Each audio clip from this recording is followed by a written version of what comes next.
আসসালামু আলাইকুম এইচএসসি ২৬ এবং ২৭ এর শিক্ষার্থীরা সবাইকে স্বাগতম জানাচ্ছি আজকের আরও একটি পড়ালেখার প্রাণবন্ত লাইভ ক্লাসে। সো আমাদের আজকের এই ক্লাসে আমরা আলোচনা করব অর্থনীতির খুবই ইম্পর্ট্যান্ট দুটি অধ্যায়, তা হচ্ছে অধ্যায় ৩ এবং ৪। এই দুটো অধ্যায়ের আমরা সিকিউ সলভ করব আজকের এই ক্লাসে। তোমরা যারা আজকের এই ক্লাস প্রথম থেকে শেষ পর্যন্ত ক্লাসটা করবা, তোমরা কিন্তু ইনশাল্লাহ এই ক্লাস থেকে মিনিমাম ৩টা সিকিউ, ভাগ্য ভালো হলে 4টা সিকিউ তোমরা কনফিট পেতে পারো।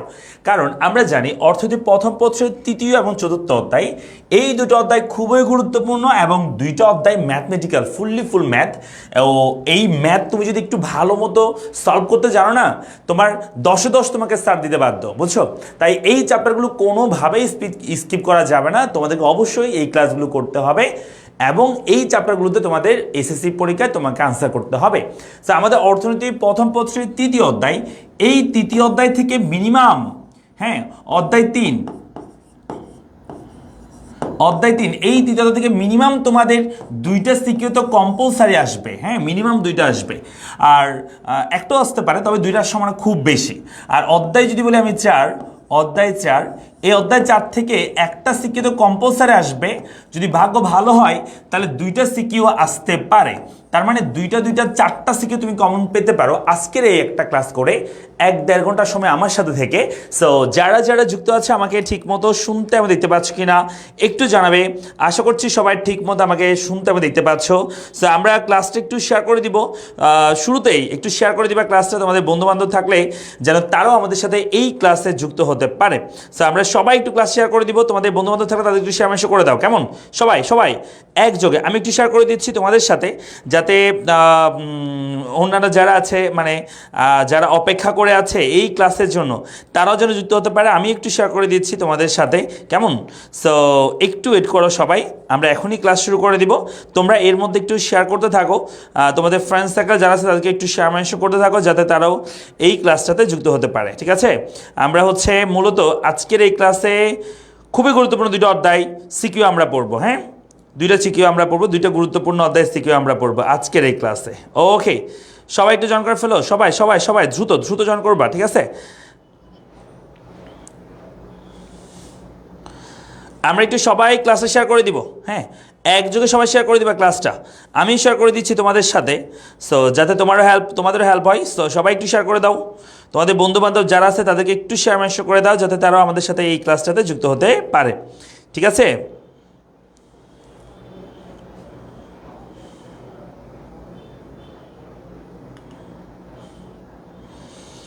ওকে, আমরা যথারীতি ক্লাস শুরু করে দিচ্ছি। একটু ওয়েট করছি বাকিরা জয়েন করার জন্য, আমরা এখনও বেশি মানুষ যুক্ত হতে পারি নাই। সবাই একটু শেয়ার করে দাও, 200+ আমরা স্টুডেন্ট চাই, যাতে সবাই এই ক্লাসটা দেখতে পারে। ওকে, 200+ স্টুডেন্ট আমরা চাই, 200+ স্টুডেন্ট, ঠিক আছে?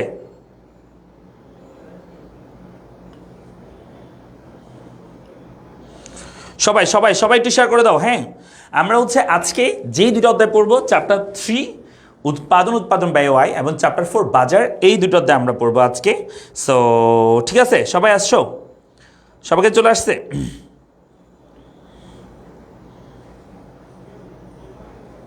ওকে, সবাই চলে আসো, আমরা একটু ওয়েট করছি বাকিদের জন্য, যাতে সবাই যুক্ত হতে পারে, ঠিক আছে? আমরা একটু ওয়েট করছি বাকিদের জন্য।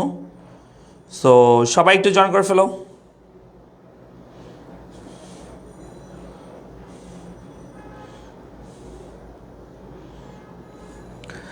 ওকে, আমরা 120 জন প্লাস শিক্ষার্থী এখানে যুক্ত আছি। সবাই চাইলে কিন্তু আমরা একটু শেয়ার করে দিতে পারি, যাতে তোমাদের ফ্রেন্ড সার্কেল যারা আছে তারা যুক্ত হতে পারে। 7টা থেকে ওয়েট করতেছি, আমি আর ওয়েট করাবো না, আর 1টা মিনিট সময় নিচ্ছি শুধু, তারপর আমি ক্লাস শুরু করে দিব। 1টা মিনিট শুধু শেয়ার করে দাও, 1টা মিনিট শেয়ার করে দাও, আমি ক্লাস শুরু করে দিচ্ছি, এখনই শুরু করে দিব। সো দেখো, চ্যাপ্টার 3 এটা খুবই গুরুত্বপূর্ণ অধ্যায়। আমি তোমাদের চ্যাপ্টার 3 থেকে আগে কোন জায়গাতে প্রশ্ন আসবে সেটা একটু লিখে দিব, তারপর আমি এই চ্যাপ্টারের কোয়েশ্চেনগুলো আমি সলভ করার চেষ্টা করবো। সো অর্থনীতি প্রথম পত্রের তৃতীয় অধ্যায়, এই চ্যাপ্টারটা উৎপাদন ব্যয় আয়। এই অধ্যায় থেকে তোমাদের যেই জায়গা থেকে পরীক্ষার প্রশ্ন হবে, এই অধ্যায় থেকে 3টা জায়গা থেকে পরীক্ষার প্রশ্ন হবে। তো 3টার মধ্যে যে কোনো 2টা আসবে আর কি, 2টা জায়গা থেকে প্রশ্ন হবে।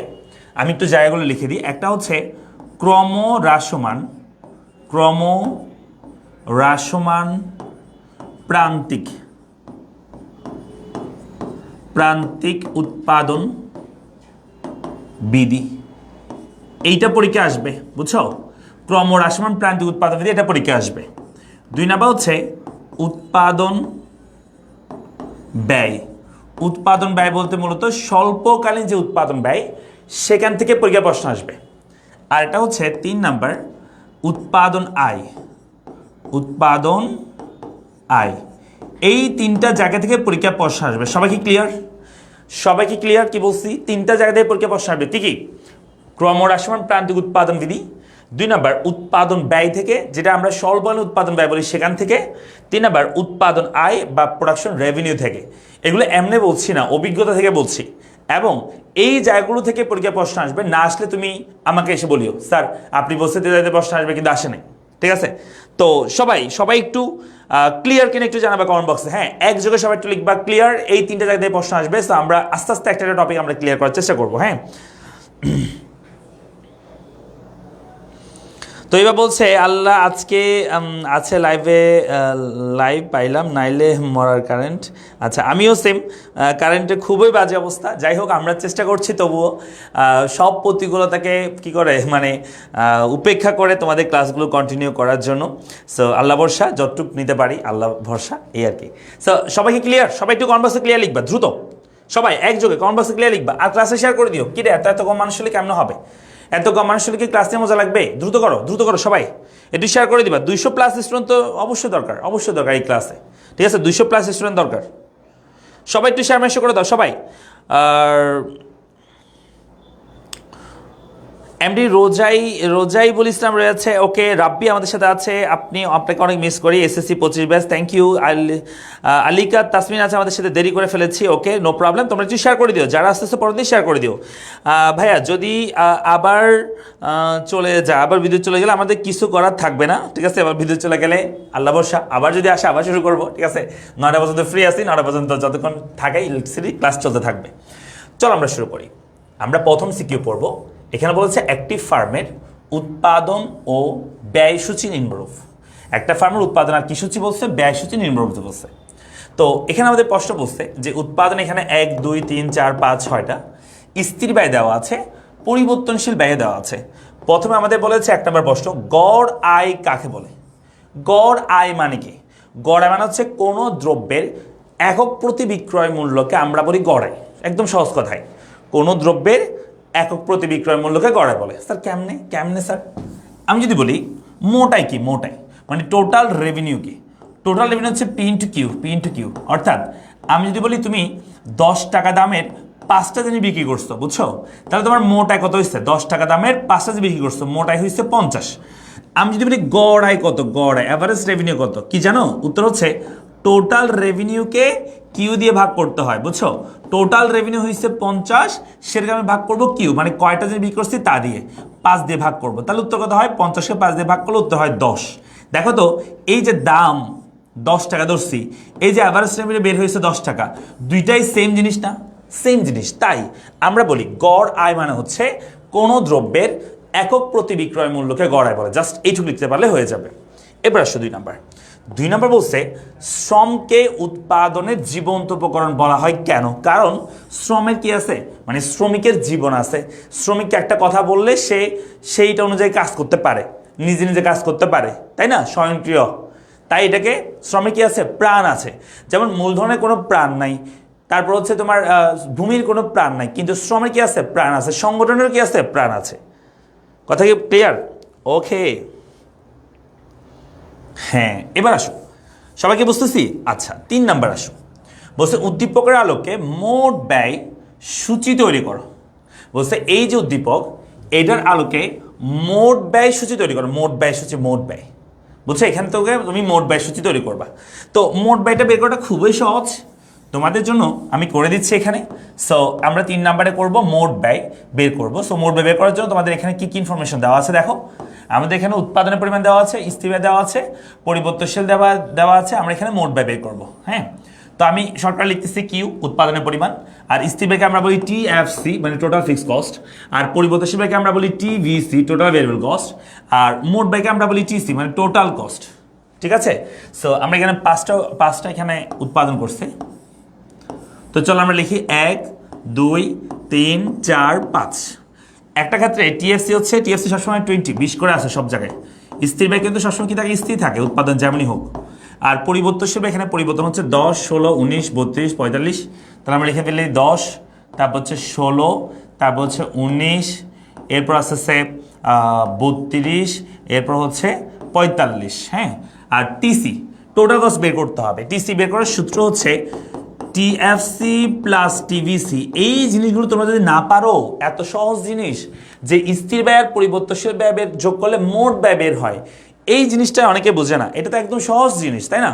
তাহলে যোগ করে দাও, এদের যোগ করে দিলে হবে 30, এই দুটো যোগ করে দিলে হবে কত 36 নাকি, এই দুটো যোগ করলে হবে 39, তারপরে এই দুটো যোগ করে দিলে কত হবে 50 52, এই দুটো যোগ করলে কত হবে 60 65, তাই না?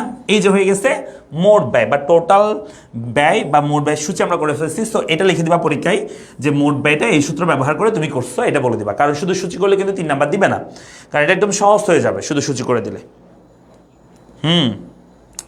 ফাহমিদা আফসার আছে, সালাম দিয়েছে, ওয়েলকাম সালাম। সোহান মিয়া আছে, স্যার পারি তো। আচ্ছা, তাহলে তো ভালো, যারা পারো খুব ভালো, খুব ভালো। আমরা একটু শেয়ার করে দিব, ক্লাসে একটু শেয়ার করে দিব। কারাগারে শেয়ার করছো একটু হাত তোলো দেখি, আমি একটু দেখতে চাই। কারাগারে শেয়ার করছো, এত সুন্দর এত ভালো ক্লাস কই পাবা? দ্রুত একটু শেয়ার করে দিও। হ্যাঁ, তোমাদের বন্ধুরা যেন যুক্ত হতে পারে। আর কোনো ইয়া নাই, আমার কোনো চাওয়া পাওয়া নাই। তোমরা সবাই ক্লাস করলে আমার ক্লাস করতে ভালো লাগবে, করাতে ভালো লাগবে, এবং দেখা যাবে যে তোমরা যেই ক্লাস চাইবে আমি সেই ক্লাস তোমাদেরকে দিব। সিকিউ ক্লাস করাচ্ছি, তারপর এমসিকিউ ক্লাস বলো বা অন্য ক্লাস বলো, টপিকের ক্লাস বলো, সেগুলো দেবো ইনশাল্লাহ, কোনো সমস্যা নেই। 4 নম্বর আসো, বলছে উদ্দীপকের তথ্য থেকে টিএফসি রেখা অঙ্কন করে রেখাটির আকৃতির উপর বর্ণনা করো। মানে টিএফসি টোটাল ফিক্সড কস্ট রেখা আঁকতে বলছে, এই টিএফসি রেখা আঁকতে বলছে। তাহলে তো একদম সহজ, সহজ মানে তো দেওয়াই আছে। হ্যাঁ, দেওয়াই আছে সব কিছু। তাহলে টিএফসি রেখা আঁকবো কেমনে করবো? এই যে সূচি একটু করলে হবে, কারণ টিএফসির মধ্যে তো দেওয়াই আছে টিএফসি। এই রেখাটা আঁকতে হবে, তারপর মন্তব্য করতে হবে, বুঝছো? একদম সহজ কোয়েশ্চেন। তাহলে আমরা বলতে পারি আমরা 2টা অক্ষর নিচ্ছি। মনে রাখবা এই চ্যাপ্টারে যতগুলো চিত্র আছে সব চিত্রে উৎপাদনের যে পরিমাণ সেটা হবে ভূমিঅক্ষে। উৎপাদনের পরিমাণ, ভোগের পরিমাণ, বিক্রয়ের পরিমাণ, চাহিদার পরিমাণ, যোগানের পরিমাণ, এগুলো সব ভূমিঅক্ষে হয়। কারণ পরিমাণ জিনিসটাই হচ্ছে ভূমিঅক্ষে অলওয়েজ হবে। কেমন মনে থাকবে? আচ্ছা, আর উপরের দিকে যেটা আমরা আঁকবো টিএফসি আমরা করবো না, তাহলে উপরের দিকে আমি টিএফসি ধরলাম, শর্টকাট ধরলাম টোটাল ফিক্সড কস্ট বা মোট স্থির ব্যয়। তো দেখো উৎপাদনের পরিমাণ এখানে আসছে 1 থেকে 5 পর্যন্ত। তাহলে উৎপাদনের পরিমাণ আমরা ধরবো 1 2 3 4 5, 1 2 3 4 5, এগুলো হচ্ছে উৎপাদনের পরিমাণ। আর টিএফসি মানে টোটাল ফিক্সড কস্ট, এখানে আছে 20 20 20 20 20। তাহলে এখন একদম সহজ, তুমি মাঝ বরাবর একটা 20 ধরো, এরপর একটা 40 ধরো, ঠিক আছে? এটা ধরলাম 20, তারপর ধরলাম 40। এবার আসো বিন্দুগুলো বের করি। প্রথমে আসে 1 সাথে 20, এ দেখো এদিকে উৎপাদনের পরিমাণ 1 সাথে কত হবে 20, প্রথমে তো হবে এই জায়গায়। তারপর হবে 2 সাথেও 20, তারপরে 3 সাথেও 20, 4 সাথেও 20, 5 সাথেও 20, সবগুলোর সাথে কি 20। এটা হচ্ছে কি টিএফসি মানে টোটাল ফিক্সড কস্ট রেখা। টিএফসি রেখা এটা কি ভূমিঅক্ষের সমান্তরাল হবে। তাহলে রেখার আকৃতি কেমন? আমরা বলবো যে টিএফসি রেখা আমরা অঙ্কন করছি যেটা দেখতে পাই ভূমিঅক্ষের সমান্তরাল হয়। কেন? উত্তর হচ্ছে কেন ভূমিঅক্ষের সমান্তরাল? কারণ আমি উৎপাদন যেমনই করি না কেন স্থির ব্যয় সবসময় কি থাকে? স্থির থাকে, যার কারণে টিএফসি রেখা ভূমিঅক্ষের সমান্তরাল হয়। ক্লিয়ার? আমরা কি বুঝতে পারছি? তাহলে আমরা বলবো টিএফসি রেখা অলওয়েজ ভূমিঅক্ষের সমান্তরাল হয়। ঠিক আছে? ওকে, সবাই বুঝছো? এটা সবাই ক্লিয়ার? এই সিকিউ সবাই পারবো? যদি এটা পারি আমরা পরের সিকিউতে যাবো। পরের সিকিউ ভাইয়া একটু আনকমন আর হার্ডগুলো করালে ভালো হতো। হ্যাঁ দেখো, এগুলো কিন্তু বোর্ড কোয়েশ্চেন পড়াচ্ছে, আমি কিন্তু দেখে যে সহজ পড়াচ্ছি এমন না। এগুলোই পরীক্ষায় আসবে এবং এগুলোতে তোমরা সহজ জিনিসে ভুল করে চলে আসো। সত্যি বলছি, এই জিনিসগুলোতে তোমরা ভুল করে চলে আসো, কিন্তু এগুলো ঘুরে ফিরে পরীক্ষা আসে। ওকে, তা আমি কিন্তু বোর্ড কোয়েশ্চেনে পড়াচ্ছি। দেখো তুমি বোর্ড কোয়েশ্চেন পড়াচ্ছি কিনা।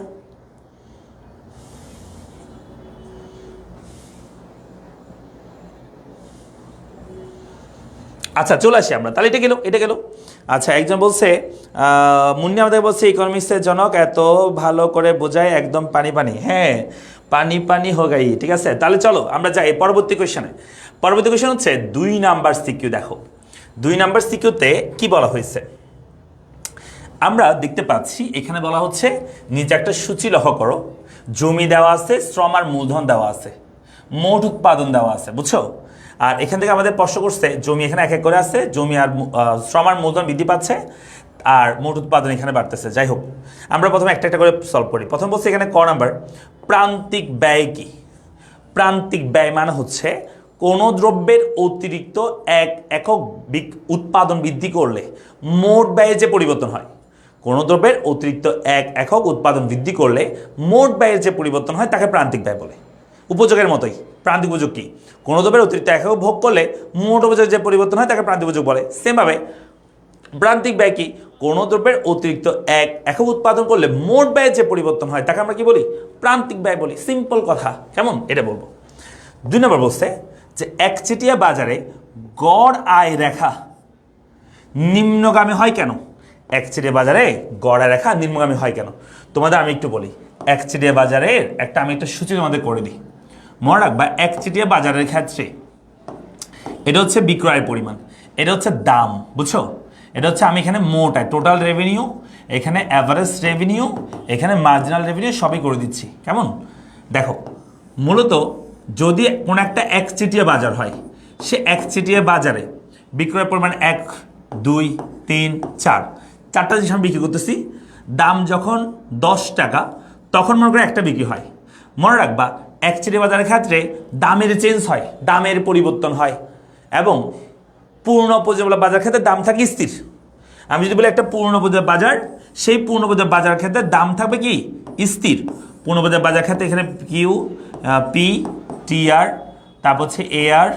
এমআর আমি ওটাও করে দিই পূর্ণ উপজেলা বাজারটা করে দিই তাহলে তোমাদের বুঝতে সুবিধা হবে শোনো পূর্ণ উপজেলা বাজার ক্ষেত্রে 1 2 3 পূর্ণ উপজেলা বাজার ক্ষেত্রে দাম সবসময় ফিক্সড থাকবে দাম ফিক্সড মানে দাম 10 বিক্রয় পরিমাণ 1 দাম 10 টাকায় বিক্রয় পরিমাণ 2 হবে মানে দামের কোনো চেঞ্জ নাই কিন্তু বিক্রয় বাড়বে কোন বাজারে পূর্ণ প্রজন্ম বাজারে তাই আমি যদি টোটাল রেভিনিউ বের করি এই দুটো গুণ করে দাও টিআর মানে হচ্ছে পি ইন্টু কিউ গুণ করে দিলে হবে 10 তারপর এটা গুণগুলো হবে 20 এটা গুণগুলো হবে 30 এবার আমি যদি বলি গড় অ্যাভারেজ রেভিনিউ টোটাল রেভিনিউকে কিউ দিয়ে ভাগ করলে অ্যাভারেজ রেভিনিউ হবে 10কে 1 দিয়ে ভাগ করলে হবে 10 20কে 2 দিয়ে ভাগ করলে হবে তাও 10 30কে 3 দিয়ে ভাগ করলে তাও 10 প্রান্তিকায় বের করি প্রান্তিকায় বের করতে হবে যে একটা ক্ষেত্রে যেটাই মোটাই সেটা প্রান্তিকায় লিখে দাও ওকে তারপরে এই মোটাই পার্থক্য লিখবা 20 থেকে 10 বের করলে হয় 10 30 থেকে 20 বের করলে তাও 10 দেখো এটা হচ্ছে পূর্ণ প্রযোজ্যমূলক বাজার এই পূর্ণ বাজারের ক্ষেত্রে পি সমান এআর সমান কি হয় এমআর হয় কেমন এবং এই বাজারে তুমি দেখবা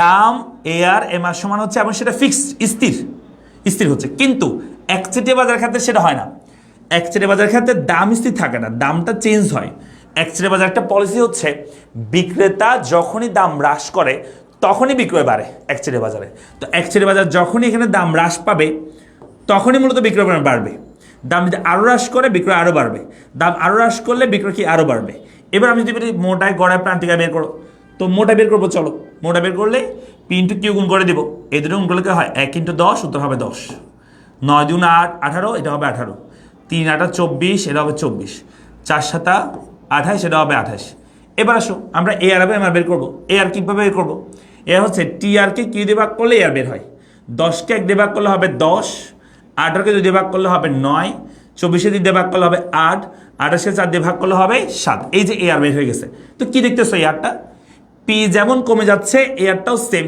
মনে রাখবা একচেটিয়া বাজারের ক্ষেত্রে পি এবং এ আর সমান হয় তবে নিম্নগামী হয় মানে যেহেতু কমে যাচ্ছে মানটা তুমি চিত্র আঁকলে দেখো যে রেখাটা নিম্নগামী হয়ে গেছে এই রেখাটা তুমি যদি দেখো P A R M R রেখাটা হবে এরকম পি সমান এ আর সমান কি এম আর রেখা ভূমি অক্ষের সমান্তর হবে কোন বাজারে পূর্ণবদের বাজারে আর একচেটিয়া বাজার ক্ষেত্রে পি আর এ আর সমান হবে ঠিক আছে তবে নিম্নগামী হবে কমে যাচ্ছে তাই এমন যদি এম আর বের করি এম আরটা কেমন হবে প্রথমে যেটা মোটাই সেটা প্রান্তিকা লিখবা তারপরে এই মোটাই পার্থক্য লিখবা 8 10 বের করলে হবে 8 24 8 বের করলে হবে 6 28 24 বের করলে 4 এই যে হয়ে গেছে প্রান্তিকা তবে দেখো এই এ আর এবং পি সমান হয়েছে ঠিক আছে কিন্তু এম আর সমান হয়েছে না এম আরটা এ আর তুলনায় এম আরটা আরো বেশি কমে যাচ্ছে তাই পি এবং আর বড় হয় এম আর এর তুলনায় আর তুমি যদি রেখাটা দেখবে এরকম এটা যদি হয় এ আর বা পি রেখা এম আর রেখা হবে এরকম এটা হচ্ছে এম আর রেখা হবে এই কথাটা কি বোঝা গেছে সবাই পূর্ণ উপযোগ বাজারের ক্ষেত্রে হবে পূর্ণ প্রতিযোগিতা বাজার ক্ষেত্রে পি সমান আর সমান এম আর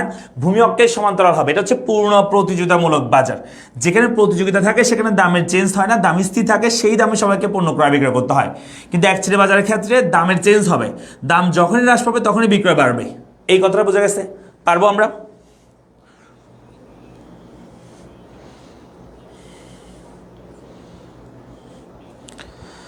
হ্যাঁ, তাহলে আমরা বলবো যে পূর্ণ প্রতিযোগিতা বাজার ক্ষেত্রে পি সমান আর সমান এমআর হয়, কিন্তু একচেটিয়া বাজার ক্ষেত্রে পি আর সমান হয়, কিন্তু এমআর তুলনায় সেটা বড় হয়। আর দুইটা রেখার ক্ষেত্রে পি সমান আর সমান এমআর রেখা হবে একচেটিয়া বাজারে, আর সরি পূর্ণ প্রতিযোগিতা বাজারে, আর একচেটিয়া বাজার ক্ষেত্রে এ আর এবং এমআর দুইটা নিম্নগামী হবে, তবে এ আর তুলনায় এমআর কি হবে, বেশি হার নিম্নগামী হবে। পানি পানি ক্লাস না? আচ্ছা,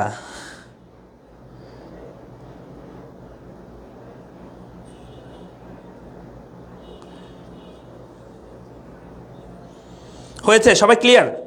এটি সবাই ক্লিয়ার কিনা একটু বলো। তাহলে এখানে প্রশ্ন ছিল একচেটিয়া বাজারে গড় আয় রেখা নিম্নগামী হয় কেন? উত্তর হচ্ছে এই গড় আয়টা নিম্নগামী হওয়ার প্রধান কারণ হচ্ছে দাম এখানে পরিবর্তন হয়, বা বলতে পারো একচেটিয়া বাজারে দাম হ্রাস পেলে বিক্রয় পরিমাণ বাড়ে, মানে দাম হ্রাসের ফলে বিক্রয় পরিমাণ বাড়ে, যার কারণে কি হচ্ছে এই আরটাও কমে যাচ্ছে। এই কথাটাই বলবা। আচ্ছা, আমি বলছে বুঝি নাই। যদি না বুঝে তাহলে আর কি করতে পারি আমি? এই স্যার কেমনে বোঝাই বলো?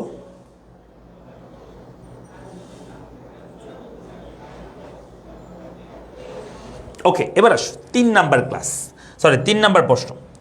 3 নম্বর প্রশ্ন বলছে উদ্দীপকের আলোকে মোট উৎপাদন রেখা অঙ্কন করো। এখানে মোট উৎপাদন আছে, তো এই রেখাটা আঁকতে বলছে, পারবে না করতে? আচ্ছা চলো আমরা করে দেখাই। আমরা মোট উৎপাদন রেখা আঁকবো। হ্যাঁ, মোট উৎপাদন রেখা আঁকবো। আমি কিন্তু বোর্ড প্রশ্ন পড়াচ্ছি, সহজ প্রশ্ন পড়াচ্ছি না, ঠিক আছে? কঠিনগুলোই পড়াচ্ছি। তোমাদের কাছে সহজ মনে হলে তোমরা সব পারো, ঠিক আছে? তাহলে আমরা হচ্ছে উদ্দীপকে মোট উৎপাদন রেখা আঁকতে হবে। সেখানে মোট উৎপাদন দেওয়াই আছে, আমরা জাস্ট রেখা আঁকবো। সো এখানে জমি আছে, শ্রম আছে। সো তুমি এভাবে লিখতে পারো জমি, আরটা হচ্ছে শ্রম ও মূলধন। তুমি শ্রম ও মূলধন আমরা এভাবে লিখবো, এভাবে আমি করব। যদি শুধু শ্রম আর মূলধন দিয়ে করলে হবে, তবু আমি আমার এভাবে করবা যে এখানে এভাবে লিখবা 1,1 1,1 মানে হচ্ছে এটা বোঝাচ্ছি 1,1 1,2 এটা, হ্যাঁ 1,2, তারপর হচ্ছে 1,3, এবার হচ্ছে 1,4 এভাবে লিখলাম। আর ওদিকে মোট উৎপাদন যেহেতু বসে রেখা, সেখানে আছে 20, 35, 45, 50, তাহলে আমি 10 করে ধরি টোটাল প্রোডাকশন। এখানে মোট উৎপাদন টোটাল প্রোডাকশন রেখা আঁকবো, তো 10 করে ধরি 10, 20, 30, 40, 50। হ্যাঁ, তাহলে হবে 10, 20, 30, 40, 50 লিখবো। এবার চলো আমরা বিন্দুগুলো বের করি। হ্যাঁ, জমি আর শ্রম যদি এক এক করে হয়, তখন আমাদের শ্রম হচ্ছে মোট উৎপাদন হচ্ছে 20। তার মানে 1 1 সাথে 20 প্রথমে যাবে এখানে, তারপরে 1 আর 2 এর সাথে, মানে 1 আর 2 যদি হয়, জমি 1 আর শ্রম মূলধন যদি 2 হয়, তখন 35। তার মানে 1,2 এর সাথে হলে 35 হবে। 35 মানে এই বরাবর, হ্যাঁ এই বরাবর। তারপরে যদি বলি এরপরে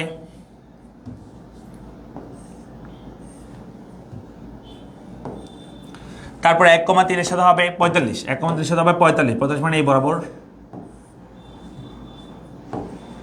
তারপরে 1,4 এর সাথে হবে 50, 1,4 এর সাথে হবে 50, 50 এখানে। এই বিন্দুগুলো আমরা যোগ করে দিব। 0 থেকে শুরু করবা, যেহেতু জমি আশ্রম শূন্য হলে উৎপাদন শূন্য হবে। সো 0 থেকে শুরু হবে রেখাটা, এটাই হচ্ছে আমাদের টিপি, মানে টোটাল প্রোডাকশন রেখা। কার কোনো প্রশ্ন আছে এই বিষয়ে? হ্যাঁ, 1,1 না দিয়ে তুমি যদি চাও যে 1, 2, 3 দিতে, শুধু এটা লিখতে, তাও পারবা। শ্রম আর মূলধন দিয়ে 1, 2, 3, 4 লিখতে পারবা, কোনো সমস্যা হবে না, পারবা।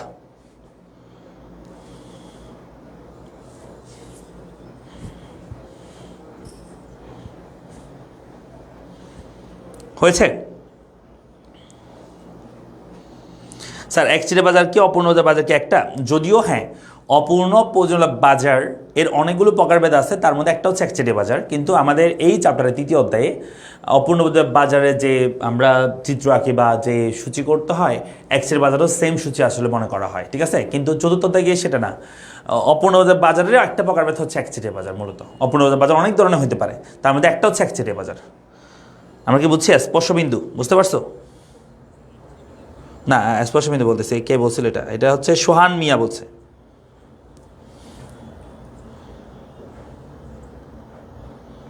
আচ্ছা, স্পর্শবিদ বলছে প্রেম আবেগের মানুষ আবেগের বয়সে প্রেম প্রীতি করে ভুল করে, আর আমি আবেগের বয়সে অর্থনীতি নিয়ে ভুল করেছি। কি বলো এটা? অর্থনীতি নিয়ে তুমি অনেক কি করেছো, উপকার করেছো, বা বলতে পারো যে অর্থনীতি তোমার জন্য ব্লেসিং হইতে পারে যদি তুমি আমার ক্লাস করো, আর যদি না করো তাহলে তোমার জন্য এটা বার্ডেন হইতে পারে, হ্যাঁ, উল্টা বোঝা হয়ে যাবে।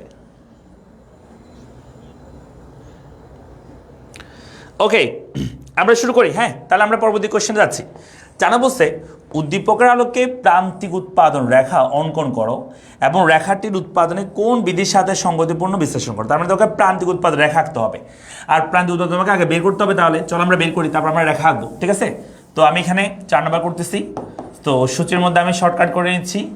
শর্টকাট কীভাবে করবো? উৎপাদন, এখানে জমি, শ্রম, তারপর হচ্ছে মোট উৎপাদন, প্রান্তিক উৎপাদন। আচ্ছা, এখানে আমি জাস্ট জমি লিখতেছি, জমি, তারপর হচ্ছে শ্রম ও মূলধন, তারপর হচ্ছে টোটাল প্রোডাকশন। আমি শর্টকাট লিখি, হ্যাঁ, মোট উৎপাদনকে টোটাল প্রোডাকশন বলে, আর প্রান্তিক উৎপাদনকে বলে মার্জিনাল প্রোডাকশন, ঠিক আছে?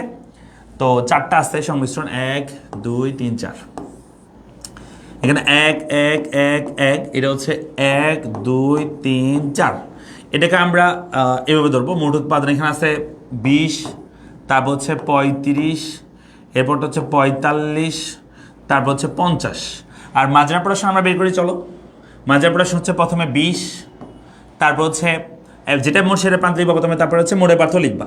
35 থেকে 20 বিয়োগ করলে হবে 15, 45 থেকে 35 বিয়োগ করলে হবে 10, 45 থেকে 50 বিয়োগ করলে হবে 5। এই যে হয়ে গেছে এমপি, মার্জিনাল প্রোডাকশন বের হয়ে গেছে। এবার আসো, এবার আমরা এই এমপি রেখাটা আঁকবো। আচ্ছা, এটা কোন বিধি তোমরা বলতে পারবে? এটা কোন বিধি? এটাকে আমরা বলি ক্রমহ্রাসমান, ক্রমহ্রাসমান প্রান্তিক উৎপাদন বিধি, প্রান্তিক উৎপাদন বিধি। আমি যা বলছি তা কেমন করতেছে দেখো। আমি বলছি ক্রমশ প্রান্তিক উৎপাদন বিধি থেকে আসবে, সেটা আসছে। এর আগে যেটা করা হচ্ছে সেটা হচ্ছে উৎপাদন ব্যয় থেকে, সেটা কিন্তু সেম। আমি বলছি উৎপাদন ব্যয় থেকে আসবে, তাই না? আচ্ছা, চলো আমরা এমপি রেখা আঁকবো। এমপি রেখা আঁকবো, তো এমপি রেখা আঁকার জন্য ভূমি অক্ষে আমাদের থাকবে অলওয়েজ জমি, শ্রম, মূলধন। আচ্ছা, এই শ্রম আর মূলধন ধরে, শুধু শ্রম ও মূলধন আমি ধরতেছি শুধু, অপরটা না ধরলেও সমস্যা নেই। শ্রম মূলধন হচ্ছে 1 2 3 4, 1 2 3 4 শ্রম মূলধন। আর উপর দিকে হচ্ছে MP, marginal production. Marginal production এখানে আছে 20 15 10 5, তাহলে 5 করে ধরি। মার্জিনাল প্রোডাকশন 5 করে ধরতেছি, 5 10 15 20, 5 10 15 20 ধরবো। এবার চলো আমরা বিন্দুগুলো বের করি। 1-এর সাথে 20-এর বিন্দু হবে, 1-এর সাথে 20 প্রথমে হবে এখানে, 2-এর সাথে হবে 15, 2-এর সাথে 15, তারপর হচ্ছে 3-এর সাথে হবে 10, তারপরে 4-এর সাথে হবে 5, 4-এর সাথে 5 এখানে। এবার এই সবগুলো আমরা যোগ করে দিব। যে রেখাটা পাবো সেটা হচ্ছে আমাদের ডিডি প্রাইম, ডিডি প্রাইম বলতেছি। যে রেখাটা হবে সেটা হচ্ছে আমাদের এমপি রেখা, এটা হচ্ছে আমাদের এমপি বা মার্জিনাল প্রোডাকশন রেখা, ঠিক আছে? এটা ক্রমহ্রাসমান প্রান্তিক উৎপাদন বিধি, কারণ এখানে প্রান্তিক উৎপাদন কি পাচ্ছে, ক্রমান্বয়ে কি পাচ্ছে বলতো, হ্রাস পাচ্ছে। ওকে, তাহলে রেখাটার আকৃতি কেমন? উত্তর হচ্ছে বাম থেকে ডানে কি হয়, নিম্নগামী হয়, এমপি রেখা। এটা কোন বিধিতে? ক্রমহ্রাসমান প্রান্তিক উৎপাদন বিধিতে।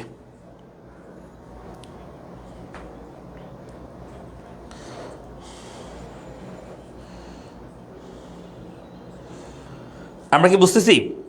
একটু বলবা, যদি কারো কোনো সমস্যা থাকে একটু বলবা।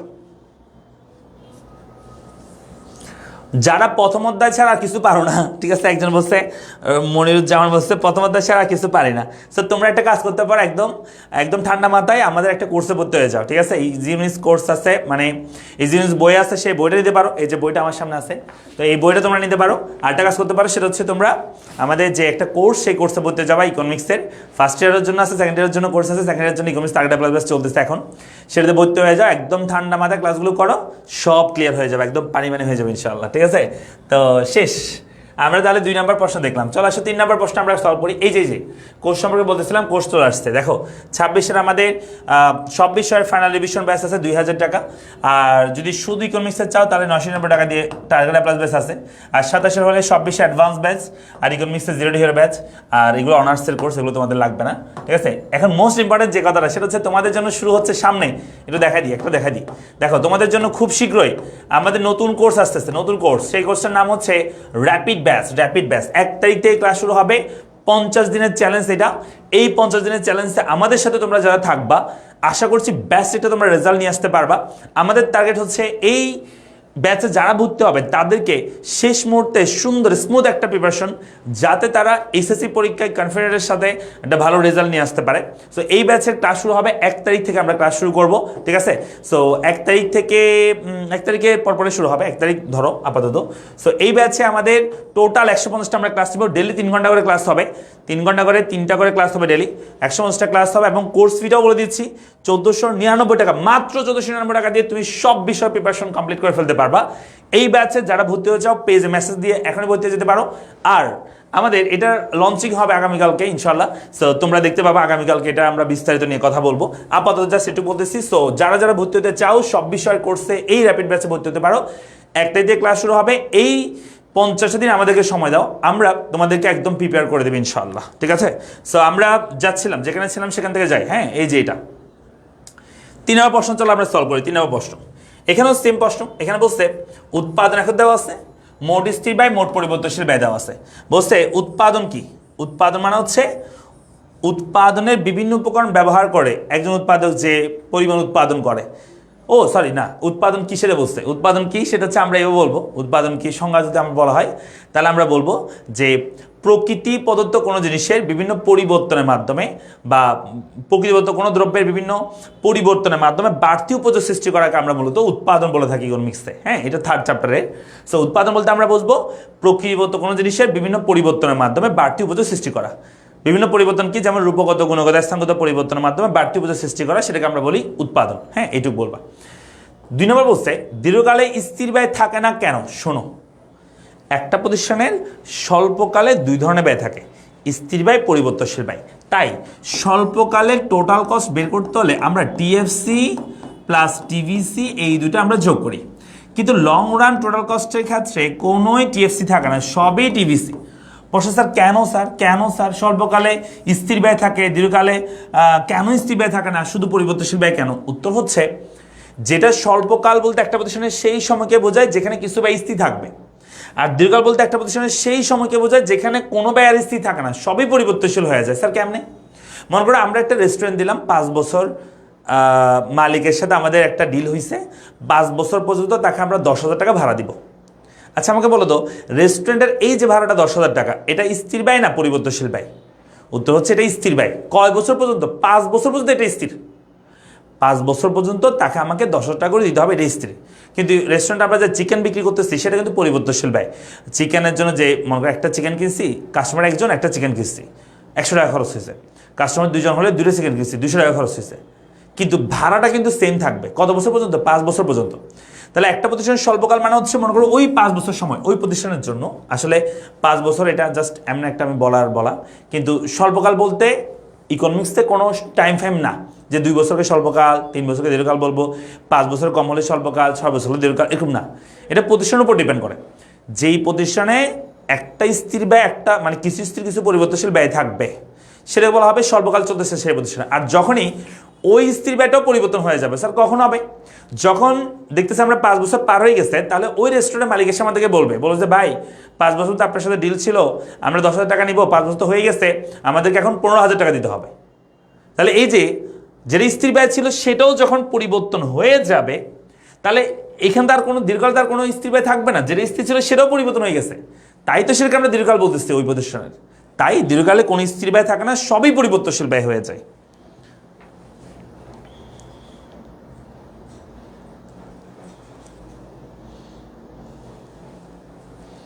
আমরা কি বুঝছি?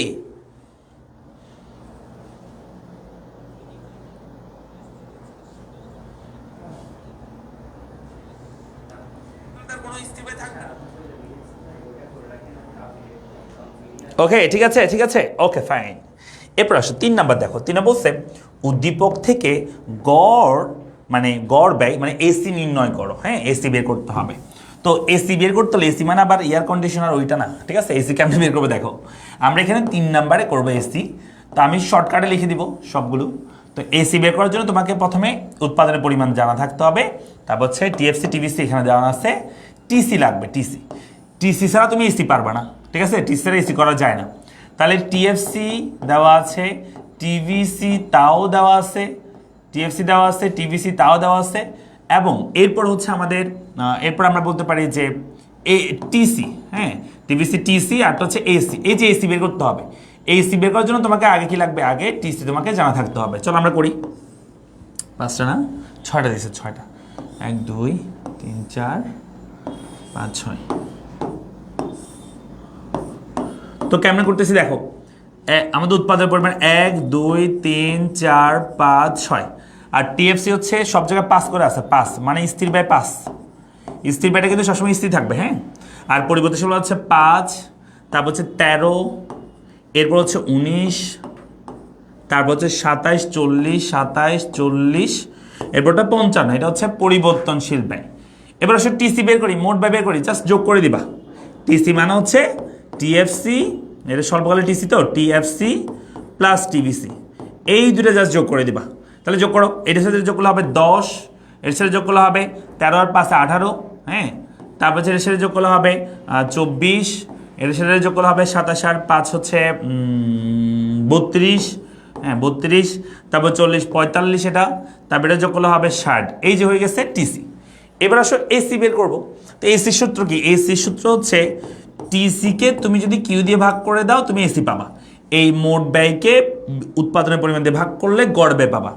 10কে 1 দিয়ে ভাগ করলে হবে 10, 18কে 2 দিয়ে ভাগ করলে হবে 9, 9 2 18, 24-এ 3 দিয়ে ভাগ করলে 3 8 24, 8, 32-এ 4 দিয়ে ভাগ করলে 4 8 32, 4 8 32 না, 3 8 24, 4 8 32, 3 8 24, 4 8 32, ঠিক আছে।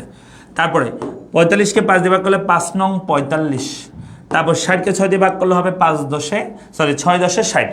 এই যে হয়ে গেছে এসি। সহজ না?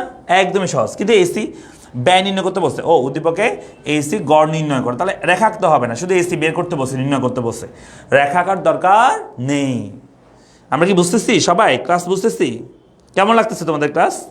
ভালো লাগতেছে?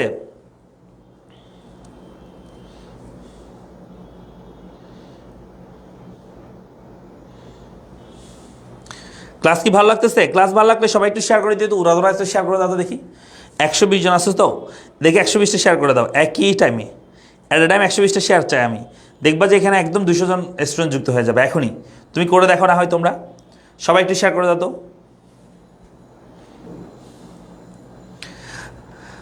সিজান বলতেছে আপনার ক্লাস মানে অর্থনীতি easy. Thank you so much. Mohammad Alam আছে, এটা এসি হবে, হ্যাঁ। তহিদ রহমান বলছে জি খুব ভালো লাগছে। ওকে, সবাই একটু শেয়ার করে দিও। সবাই 120 জন 123 জন আসতো, সবাই একটু শেয়ার করে দাও, একবার একটু শেয়ার করে দাও কষ্ট করে। তোমাদের জন্য কত কষ্ট করে ক্লাস নিচ্ছি না, তোমরা একটু শেয়ার করে দাও না, হ্যাঁ ভালো লাগবে আমার। বলছে উদ্দীপক হতে গড় ব্যয় এসি ও প্রান্তিক ব্যয় এর সম্পর্ক ব্যাখ্যা করো। দেখো এসিএমসি বের করতে হলে তোমাকে আগে এসিএমসি রেখা আঁকতে হবে, তারপর তুমি সম্পর্ক ব্যাখ্যা করবা, ঠিক আছে। তো সেজন্য আমি একটা কাজ করি, আমি এখানে তোমাদের এসিটা তো এখানে করছি আমরা, এমসিটা আমি একসাথে করে দিই তোমাদেরকে। এই জায়গায় আমি এমসিটাও বের করে নিই, হ্যাঁ এমসিটাও বের করে নিয়ে আমি সেটা করব। তা আমরা চলো 4 নাম্বার করতেছি এখন, 4 নাম্বার এমসিটা আমি বের করব। তো এসি পর্যন্ত তো করা আছে, এমসিটা কেমন করবা? এই টিসিকে কি, সরি একটা ক্ষেত্রে যেটাই টিসি সেটাই কি এমসি, মানে 10 হবে প্রথমটা হচ্ছে যেটাই মোট ব্যয় সেটাই প্রান্তিক ব্যয়। তারপর এই মোট ব্যাপারটা লিখবা, 18 থেকে 10 বিয়োগ করলে হবে 8, 24 থেকে 18 বিয়োগ করলে হবে 6, 32 থেকে 24 বিয়োগ করে দিবা, তাহলে 32 থেকে 24 বিয়োগ করলে সেটা হবে আবার 8, তাই না 8। তারপর 45 থেকে 32 বিয়োগ করবা, তাহলে হবে 10 13, কত হবে 13 হবে। তারপরে 60 থেকে 45 বিয়োগ করে দেবো, তাহলে হবে 15। এই যে হয়ে গেছে এসি, সরি এমসি। এবার আসো এসিএমসি রেখা আঁকতে হবে তোমাকে, না হলে তুমি সম্পর্ক ব্যাখ্যা করতে পারবে না। তাহলে চলো এখানে আমি তোমাদের রেখাটা এঁকে দেখাচ্ছি তোমাদেরকে। সো আমরা এখানে 2টা অক্ষর নিব, ভূমি অক্ষে থাকবে বিক্রয়ের পরিমাণ, সরি উৎপাদনের পরিমাণ, তাহলে কি হচ্ছে ভূমি অক্ষে থাকবে, আর এসিএমসি যেহেতু আমরা আঁকবো তো এখানে আমরা এসি এবং এমসি আমরা লম্ব অক্ষে ধরবো। তো শোনো, উৎপাদন 1 থেকে 6 আছে, তাহলে 1 2 3 4 5 6, হ্যাঁ তাহলে 1 2 3 4 5, হ্যাঁ 6 এখানে দিলাম। আর এই পাশে হচ্ছে এসিএমসি, এসিএমসির মধ্যে এখানে এসিএমসির মধ্যে সর্বোচ্চ আছে কত? সর্বোচ্চ আছে হচ্ছে 15, আর সর্বনিম্ন এখানে 6 আছে 6, তাহলে 15 থেকে 6 মানে মোটামুটি আমাকে 15 পর্যন্ত কাভার করতে হবে। তাহলে আমরা 2 করে ধরি, হ্যাঁ, তাহলে হবে 2 4 6 8 10 12 14 16 মনে করে, হ্যাঁ, তাহলে 2 4 6 8 10 12 14 16 পর্যন্ত নিলাম। চলো আমরা বিন্দুগুলো বের করি। প্রথমে এসি রেখা আঁকবা, এসি, এই যে এসি মানগুলো ধরে এসি রেখা আঁকবা, 1-এর সাথে 10, এই যে 1-এর সাথে 10-এর বিন্দু হবে, প্রথম বিন্দু হবে এই জায়গায়। তারপর 2-এর সাথে 9, এই 2-এর সাথে হবে 9, 9 মানে হচ্ছে এটা 8, 9 মানে এটা মাঝামাঝি এই জায়গায়, 2-এর সাথে 9। তারপরে 3-এর সাথে হবে 8, 3-এর সাথে 8, এই 3-এর সাথে কত হবে 8 হবে, এদিকে 3-এর সাথে হবে 8, 8 কোথায় এই বরাবর 8, এই যে 8। তারপরে 4-এর সাথে হবে আবার 8, 4-এর সাথে আবার 8, 8 মানে এই বরাবরই হবে সেম, 4-এর সাথে 8। তারপরে 5-এর সাথে হবে 9, এই 5-এর সাথে হবে 9, 9 মানে হচ্ছে এটার উপর দিয়ে যাবে এটাই 9। তারপরে 6-এর সাথে হবে 10, এই 6-এর সাথে হবে কত 10, এই বরাবর যাবে এটাই, এটা হচ্ছে 6-এর সাথে 10। এবার আমরা সবগুলো মিলে যোগ করে দিয়ে এখান থেকে শুরু করব। এটাকে আমরা বলছি কি রেখা বলতো, এটাকে আমরা বলছি এসি রেখা। কি রেখা বলতো, এসি রেখা। তাহলে এই যে হয়ে গেছে এসি। এবার আসো আমরা এমসি বের করবো, এমসি। চলো আমরা এমসি বের করি, হ্যাঁ, এমসি বের করি। তো 1-এর সাথে প্রথমে 10 আগের মতো থাকবে, আমি নতুন অন্য একটা কালার নিচ্ছি। তো 1-এর সাথে 10 আগের মতো থাকবে, তো 1-এর সাথে 10 প্রথমে দেওয়া হবে এখানে। তারপরে 2-এর সাথে হচ্ছে 8, এই 2-এর সাথে হবে 8, 8 মানে এই বরাবর, হ্যাঁ, 2-এর সাথে 8। তারপরে 3-এর সাথে 6, এই 3-এর সাথে হবে 6। তারপরে 4-এর সাথে আবার 8, 4-এর সাথে আবার হবে 8, এই 4-এর সাথে 8 হবে এই জায়গায়, হ্যাঁ, এই জায়গায়। তারপর 5-এর সাথে হবে 13, 5-এর সাথে হবে 13, 13 কোথায় এটা 12, 13 এখানে, সরি 5-এর সাথে 13 এই জায়গায়, হ্যাঁ, এই জায়গায় বুঝতে তো পারতেছি না, আচ্ছা যাই হোক। তারপরে 6-এর সাথে হবে 15, 6-এর সাথে 15 হচ্ছে এইখানে। এবার আমরা সবগুলো যোগ করে দিয়েছি এখান থেকে, এই দেখো এই এখানে হবে, এটা হচ্ছে আমাদের এসি রেখা। তো এই সেন্সে আমরা আঁকছি এবং আমরা দেখতে পাচ্ছি এই এসি যেখানে, সরি এটা এমসি হবে, এটা হবে এমসি। শোনো, এসি এমসি আমরা দেখতে পাচ্ছি যে এসি এমসি দুইটাই হয়েছে ইউ আকৃতির, এটাও বেড়ে কমতেছে, এটাও বেড়ে কমতেছে। তবে এসি যেখানে সর্বনিম্ন হয়েছে সেখানেই কিন্তু এমসিটা এসিকে নিচ থেকে ধাত করে উপর দিকে গেছে, তাই না? তার মানে এসির সর্বনিম্ন বিন্দুতে এমসি এসিকে নিচ থেকে ধাত করে উপর দিকে গেছে, মানে এসি এমসি কি হয়েছে সমান হয়েছে এই বিন্দুতে, যেখানে এসি সর্বনিম্ন হয়েছে সেখানে। আর শুরুতে এসি এমসি দুইটা হ্রাস পাচ্ছে, তবে এসির তুলনায় এমসি বেশি হারে হ্রাস পাচ্ছে। তুমি এখানে দেখলে বুঝবা, এসি যে হার হ্রাস পাচ্ছে এমসি হার তুলনায় বেশি হারে হ্রাস পাচ্ছে, এসি এমসি সমান হয়েছে এখানে। আর উৎপাদনের শেষের দিকে এসি এমসি উভয় বৃদ্ধি পায়, তবে এসি তুলনায় এমসি বেশি হারে বৃদ্ধি পাচ্ছে, তাই উপরে চলে গেছে। ঠিক আছে, এই 3টা পয়েন্ট মনে রাখবা। একটা হচ্ছে উৎপাদন শুরুর দিকে এসি এমসি উভয় হ্রাস পায়, তবে এসি তুলনায় এমসি বেশি হ্রাস পায়, এসি তুলনায় এমসি বেশি হ্রাস পায়, তাই এখানে এসিটা একটু বড় থাকে এমসির তুলনায়, কোথায় উৎপাদন শুরুর দিকে। আর উৎপাদনের মাঝামাঝিতে এসি যখন সর্বনিম্ন হয় সেই বিন্দুতে এমসি এসিকে নিচ থেকে ধাত করে উপরের দিকে যায়। আর এই পয়েন্টে আমাদের এসি এবং এমসি কি হয়, এসি এবং এমসি সমান হয়, হ্যাঁ। আর উৎপাদনের শেষের দিকে এসি এমসি উভয় বৃদ্ধি পায়, তবে এসির তুলনায় এমসি বেশি হারে বৃদ্ধি পায়। উৎপাদনের শেষের দিকে এসি এমসি উভয় বৃদ্ধি পায়, তবে এসি তুলনায় এমসিকে বেশি হারে বৃদ্ধি পায়। তাই এই লাস্টে আমরা বলতে পারি যে এসির মানটা একটু কি হবে, এসি মানটা ছোট হবে এমসির তুলনায়, এমসির একটু বড় হয়ে যাবে তখন। ঠিক আছে, এই 3টা কথা মনে থাকবে।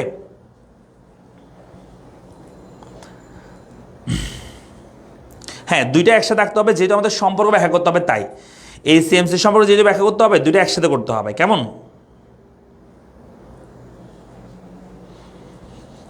করার জন্য একটু টাইম দেন, হ্যাঁ টাইম দিচ্ছি, করো, তোমরা করো, সমস্যা নেই।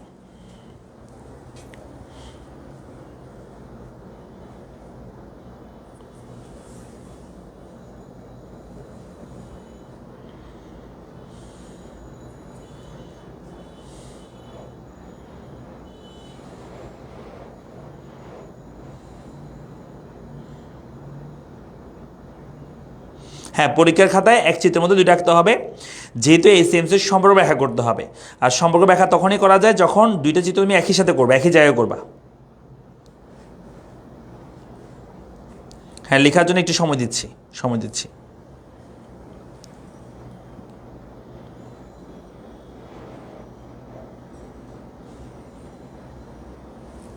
চিত্র পেন্সিল দিয়ে আঁকতে হবে, হ্যাঁ পেন্সিল দিয়ে আঁকতে হবে চিত্র। মোহাম্মদ ওসমান বলছে আপনার ক্লাস মানে পানি পানি, থ্যাংক ইউ। তারপর মাহি বলছে আমাদেরকে স্যার 3 নাম্বারটা আরেকবার বলে দেন। দেখো 3 নাম্বার মানে হচ্ছে এটা লাস্টেরটা, একদম শেষে এসি এমসি দুইটা কিন্তু বাড়তেছে, তাই না? এটাও বাড়তেছে, এটাও বাড়তেছে, এটাও বৃদ্ধি পাচ্ছে, এটা বৃদ্ধি পাচ্ছে, তবে এইটার তুলনায় এটা বেশি হারে বৃদ্ধি পাচ্ছে, এটা উপরে আছে, তাই না? সেটা বোঝাচ্ছে। তাই এসিটা তখন ছোট থাকে, এমসিটা কি হয়, বড় হয়, সেটা বুঝাইছি।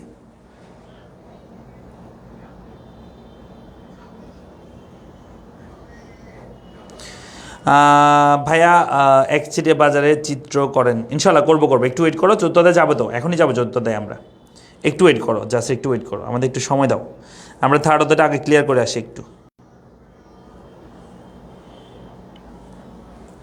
আপনার নাম কি স্যার? আমার নাম হচ্ছে আনোয়ার হোসেন। আচ্ছা শেষ, তাহলে আমাদের অধ্যায় এখানে আমরা 3টা পড়লাম। হ্যাঁ, আরও আসছে, চলো এই চাপে আরও কয়েকটা দেখি, জাস্ট দেখা দিব, আমি আর করে দিব না, তোমরা আশা করি এগুলো করতে পারবা, নিজেরাই করতে পারবা। দেখো এখানে আছে 4 নম্বরে বলছে, আচ্ছা এটা করে দিবে, এটা হচ্ছে উৎপাদন আয় থেকে, এটা করে দিই, এই টপিকটা করাই নেই, ঠিক আছে, এটা করে দিচ্ছি। দেখো উৎপাদন আয় থেকে কেমনে আছে, উৎপাদন আয় থেকে যেভাবে আছে, চলো আমরা একটু দেখি। এখানে দেওয়া আছে দ্রব্যের দাম 10, 9, 4, 7 আছে, এবং বিক্রয়ের পরিমাণ আছে, বিক্রয়ের পরিমাণ আছে 10, 20, 30, 40 আছে বিক্রয় পরিমাণ। এখানে দাম দেওয়া আছে, এখানে পরিমাণ দেওয়া আছে বিক্রয়। বলছে 1 নম্বর বলছে অর্থনীতিতে বাজার কাকে বলে? বাজার, আমরা অর্থনীতিতে বাজার বলতে কোনো একটা স্থানকে বোঝাই না, আমরা নর্মালি বাজার বলতে কোনো একটা স্থানকে বুঝি, যেমন চক বাজার, মগ বাজার, বউ বাজার, জামা বাজার, এরকম অড আছে, বুঝছো? তো এগুলোকে আমরা বাজার বলি, মানে একটা স্থানকে বোঝাই। কিন্তু ইকোনমিক্সে বাজার বলতে কোনো স্থানকে বোঝায় না, ইকোনমিক্সে বাজার বলতে কোনো একটা দ্রব্যকে বোঝায়। যেমন বলা হয় বাংলাদেশের চায়ের বাজার অনেক ভালো, পাটের বাজার ভালো, ইলিশের বাজার ভালো, তার মানে একটা প্রোডাক্টকে বোঝানো হয়।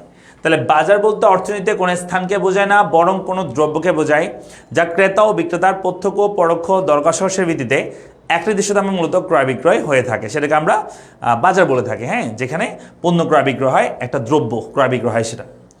তো 2 নম্বর বলছে পূর্ণ প্রতিযোগিতামূলক প্রতিযোগিতায় এটা এসি হবে, এসি রেখা ভূমি অক্ষের সমান্তরাল হয় কেন? এটা পুনর্বাজার বাজারে, এটা এআর রেখা, সরি এআর, পূর্ণ বাজারের ক্ষেত্রে এটা ভেঙে গেছে ওয়ার্ডটা, এআর রেখা, এআর রেখা ভূমি অক্ষের সমান্তরাল হয় কেন?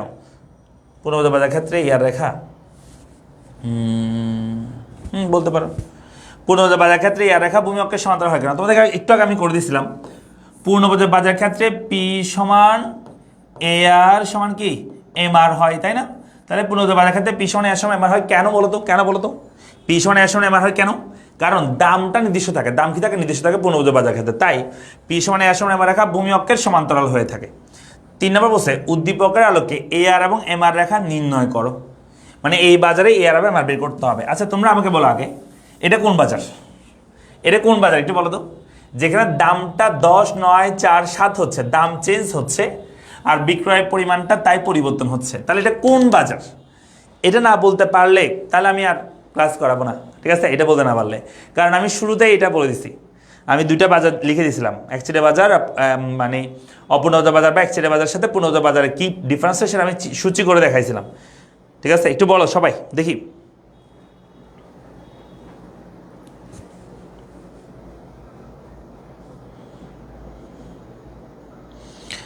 মনিরুজ্জামান বলছে এখন এগুলো সহজ মনে হচ্ছে, কঠিন ভেবে বই না খুলে ভুল করেছি মনে হয়। হ্যাঁ, বই খুলতে হবে। আমাদের এখানে বউ বাজার আছে, আচ্ছা ওইখানে কি বউ পাওয়া যায় নাকি? তা বলছে মোহাম্মদ আলা বলছে আচ্ছা, তারপর বলছে স্বপ্ন বলছে একচেটিয়া বাজার, দাম স্থির, দাম কিন্তু স্থির না, দাম চেঞ্জ হচ্ছে, এখানে দাম স্থির কই? হ্যাঁ, এখানে দাম যেহেতু অনির্দিষ্ট, দাম যেহেতু চেঞ্জ হচ্ছে, তার মানে এটা অবশ্যই একটা একচেটিয়া বাজার বা বলতে পারো অপূর্ণ প্রতিযোগিতামূলক বাজার তুমি বলতে পারো। আচ্ছা যাই হোক, তো এখান থেকে এআর এবং এমআর বের করতে হবে। সো চলো আমরা করে ফেলি, আমি জাস্ট তোমাদেরকে সূচিটি একটু সাজিয়ে দিই। তো এখানে আমাদের কি দেওয়া আছে, প্রথমে টিআর লাগবে, নাহলে তুমি এআর এমআর বের করতে পারবে না, বুঝছো? বিক্রয়ের পরিমাণ দেওয়া আছে, বিক্রয়ের পরিমাণ, আমরা তাহলে এখানে দ্রব্যের দাম দেওয়া আছে মানে পি, আর বিক্রয়ের পরিমাণকে আমরা বলি কিউ, মানে কোয়ান্টিটি, কয়টা বিক্রি করতেছে সেটা।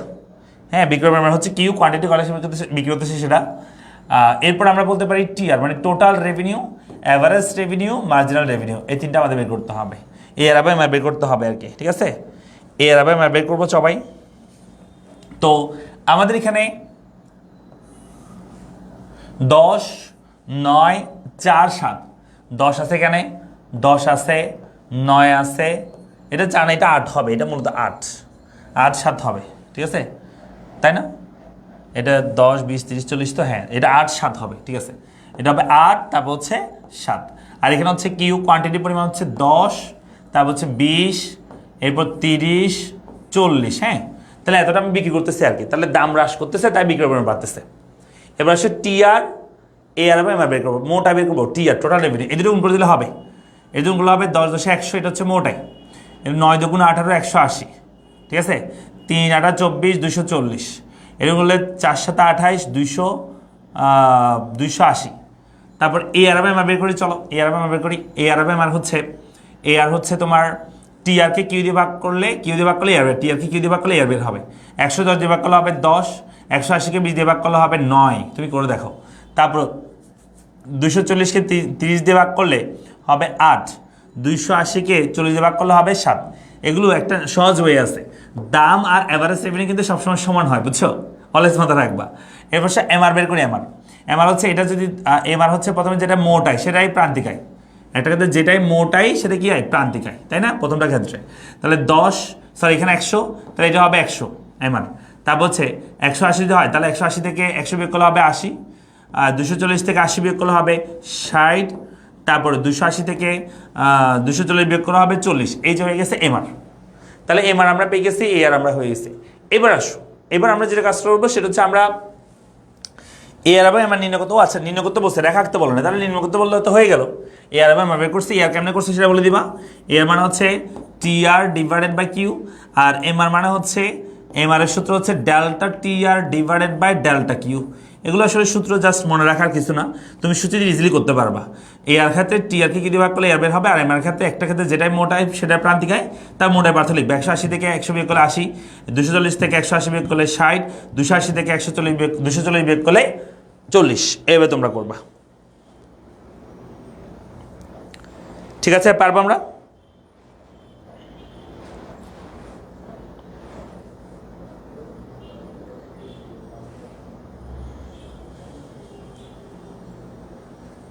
এবার আসো, তাহলে আমাদের এটা শেষ। চানা বলছে দাম হ্রাস না পেয়ে 10 টাকায় স্থির থাকলে এআর আর এমআর রেখা, এআর এবং এমআর অঙ্কন করে, এআর এবং এমআর অঙ্কন করে বাজার ব্যবস্থা প্রকৃতির উপর মন্তব্য করো।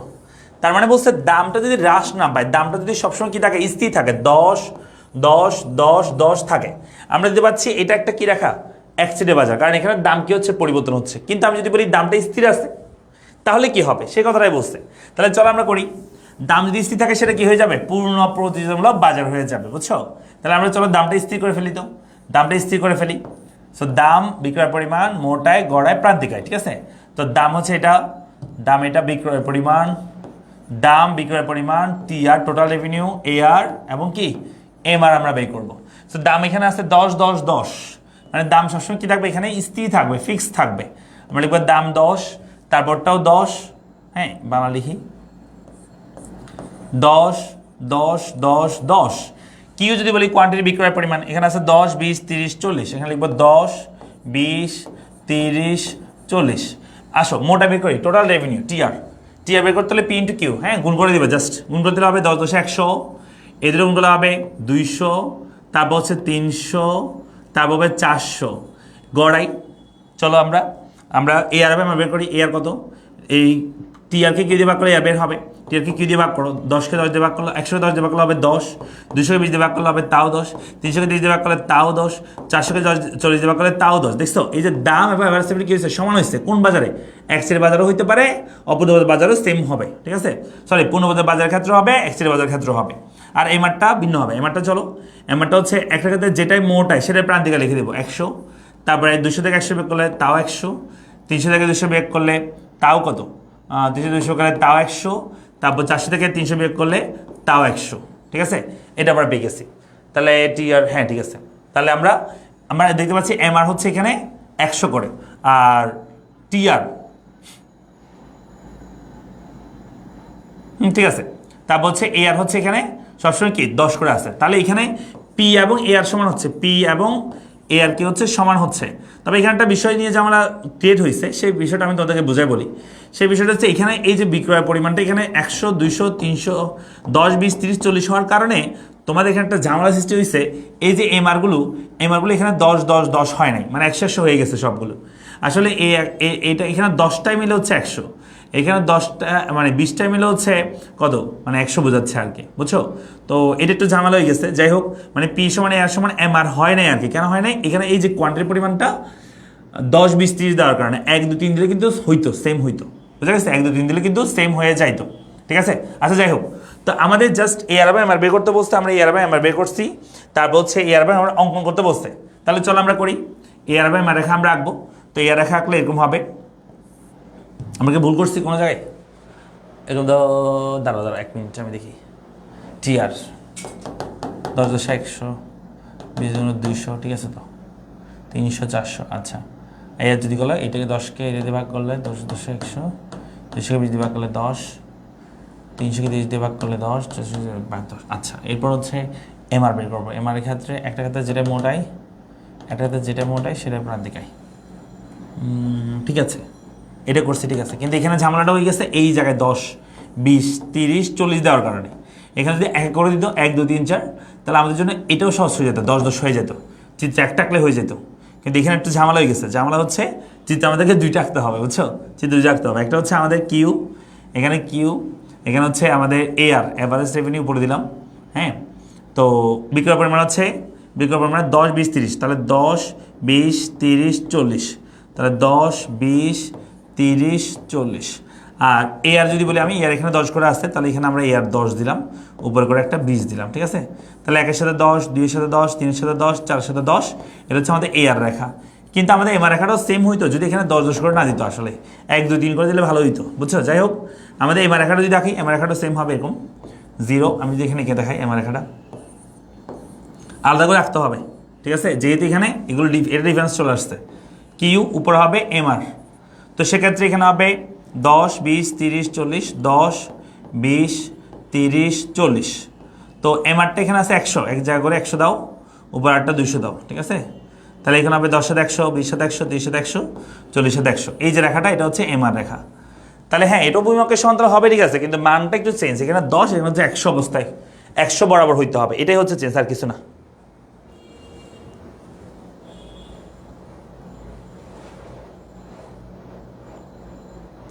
হ্যাঁ, 1499 টাকা দিয়ে সব বিষয় পাবা, 1499 টাকা দিয়ে সব বিষয় পাবে আমাদের যে র্যাপিড কোর্স, সে কোর্সে।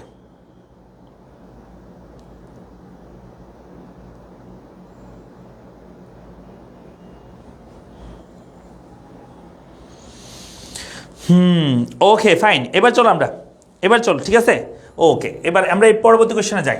আচ্ছা, এই চ্যাপ্টার থেকে আর কোশ্চেন দেখাচ্ছি না আমি, এই চ্যাপ্টার থেকে কোশ্চেন আশা করি পারবা তোমরা। যেটা বলছিলাম, তোমাদের র্যাপিড ব্যাচ শুরু হচ্ছে 1 তারিখ থেকে আমরা শুরু করবো এই ব্যাচটা। সব বিষয় তোমরা পেয়ে যাবে এই ব্যাচে মাত্র 1499 টাকা দিয়ে। সো যারা ভর্তি হয়ে যাও, পেজে মেসেজ দিয়ে এখনই ভর্তি হয়ে যাও 1499 টাকা দিয়ে এই কোর্সে। 150টা ক্লাস পাবা, ক্লাস রেকর্ডেড থাকবে প্রায় 300টার অধিক ক্লাস তুমি রেকর্ডেড পাবা এই কোর্সে।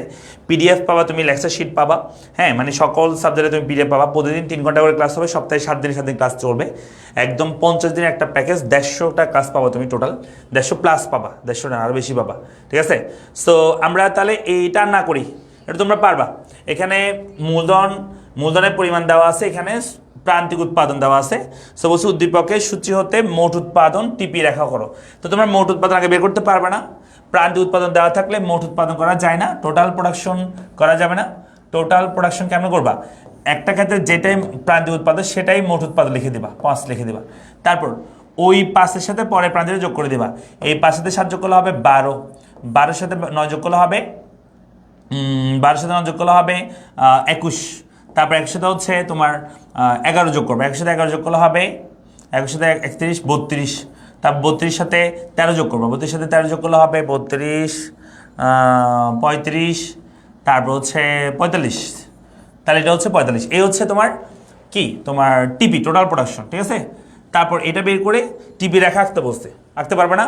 বিক্রয় মূলধনের পরিমাণটা ভূমি অঙ্ক ধরবা, উপরে টিপি ধরবা, তারপর টিপি রেখা আঁকবা। ঠিক আছে, এটা হচ্ছে 3 নাম্বার। 4 বলছে উদ্দীপকের সূচিটি উৎপাদনে কোন বিধিকে সমর্থন করছে। দেখো এখানে প্রান্তিক উৎপাদনটা ক্রমান্বয়ে কি পাচ্ছে, বৃদ্ধি পাচ্ছে। আর প্রান্তিক উৎপাদন ক্রমান্বয়ে বৃদ্ধি পেলে এটাকে আমরা বলি ক্রমবর্ধমান প্রান্তিক উৎপাদন বিধি বলে থাকি। হ্যাঁ, তাহলে আনসার হবে এটা ক্রমবর্ধমান প্রান্তিক উৎপাদন বিধি হবে, ক্রমবর্ধমান প্রান্তিক উৎপাদন বিধি। ঠিক আছে, সো কখন আমি পড়া দিচ্ছি না, আর আমাদের যেহেতু অনেকটাই মানে সময় কম, আমরা চতুর্থ অধ্যায় আমাদের পড়তে হবে। সো আমরা চতুর্থ অধ্যায় চলে আসি। ঠিক আছে, তো সবাই থার্ড চ্যাপ্টারে কার কোনো প্রশ্ন আসছে কিনা বলো, কার কোনো প্রশ্ন থাকলে সেটা আমাকে বলতে পারো থার্ড চ্যাপ্টার নিয়ে।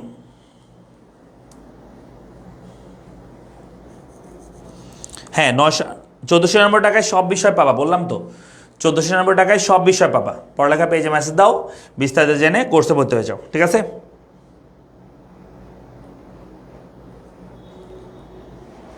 ওকে, এবার আসো চতুর্থ অধ্যায়।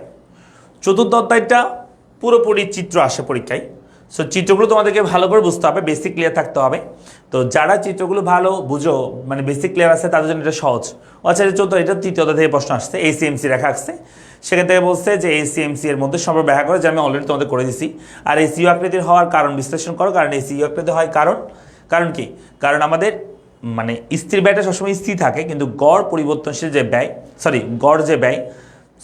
পরিবর্তনশীল যে ব্যয় সেটা প্রথমে ক্রমহ্রাসমান হারে বাড়ে, তারপর ক্রমবর্ধমান হারে বাড়ে, যার কারণে এই সিটা ইউ আকৃতির হয়ে যায়। ঠিক আছে, এই কথাটা বলবা। এখানে আপাতত আর আমি ব্যাখ্যা করছি না, তোমরা এভাবে দেখবা। আমরা চতুর্থ অধ্যায় চলে আসি। হ্যাঁ, চতুর্থ অধ্যায় দেখো, চতুর্থ অধ্যায় মূলত আমাদের বাজার থেকে প্রশ্ন আসবে। তো বাজারের মধ্যে আমাদের চিত্র আঁকতে হয়। কিছু হচ্ছে এক পূর্ণ বাজারের ক্ষেত্রে চিত্র আঁকতে হয়, যে ক্ষেত্রে পি সমান AR সমান কি হয়, MR হয়। অর্থাৎ এই রেখাটা দেখে তুমি বুঝতে পারবা যে কোনটা একচিটে বাজারের কথা বলতেছে। এটা যদি হয় AR বা P আর MR হবে এরকম। এটা আমি একদম শুরুতেই ক্লাসের শুরুতে বুঝছি। পূর্ণ বাজার ক্ষেত্রে P সমান AR সমান MR হয়, একচিটে বাজার ক্ষেত্রে AR এবং MR নিম্নগামী হয়। এই দুটো জিনিস দেখে তুমি বুঝতে পারবা কোনটা কোন বাজার। যেমন এটা হচ্ছে একটা পূর্ণ বাজার, কারণ P সমান AR সমান কি হয়েছে, MR হয়েছে, এই যে একটা ভূমিকের সমান্তরাল রেখা, তার মানে এটা পূর্ণ বাজার কথা বলতেছে। পূর্ণ বাজার ক্ষেত্রে 3 ভাবে ভারসাম্য অর্জন করতে পারে, অস্বাভাবিক মুনাফা, স্বাভাবিক মুনাফা ক্ষতি স্বীকার করে। একচেটিয়া বাজার ক্ষেত্রে 3 ভাবে ভারসাম্য অর্জন করতে পারে, সেম অস্বাভাবিক মুনাফা, স্বাভাবিক মুনাফা ক্ষতি স্বীকার করে ভারসাম্য অর্জন করতে পারে। হ্যাঁ, এই টোটাল 6টা চিত্র। পূর্ণ বাজারের ক্ষেত্রে 3 ভাবে ভারসাম্য চিত্র, একচেটিয়া বাজারের ক্ষেত্রে 3 ভাবে ভারসাম্য চিত্র, টোটাল 6টা চিত্র তুমি যদি ভালো করে বুঝো, তাহলে এই চাপটা তোমার জন্য খুবই সহজ হয়ে যাবে, খুবই সহজ। হ্যাঁ,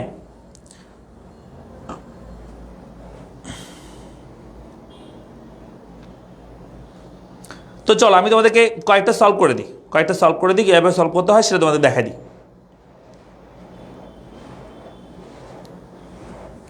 হ্যাঁ, চলো আমরা কয়েকটা সলভ করে দিই।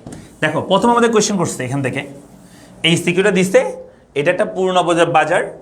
এবং তোমাকে যে আমি প্রশ্ন করি, যারা আগে পড়াশোনা করছো, বলো এই চিত্রটা কোন ধরনের ভারসাম্যের চিত্র, অস্বাভাবিক মুনাফা সহ নাকি স্বাভাবিক মুনাফা সহ না ক্ষতি স্বীকার করে ভারসাম্যের চিত্র? বলো তো, দেখে বুঝতে হবে। এটা কিন্তু খুবই সহজ, দেখে বোঝা। বলো এটা কোন ধরনের ভারসাম্যের চিত্র? এটা পূর্ণ বাজার, সেটা আমি বুঝতে পারছি, কিন্তু কোন ধরনের ভারসাম্য, অস্বাভাবিক মুনাফা, স্বাভাবিক মুনাফা না ক্ষতি স্বীকার করে কোন ধরনের ভারসাম্যের চিত্র? একটু বলো দেখি সবাই।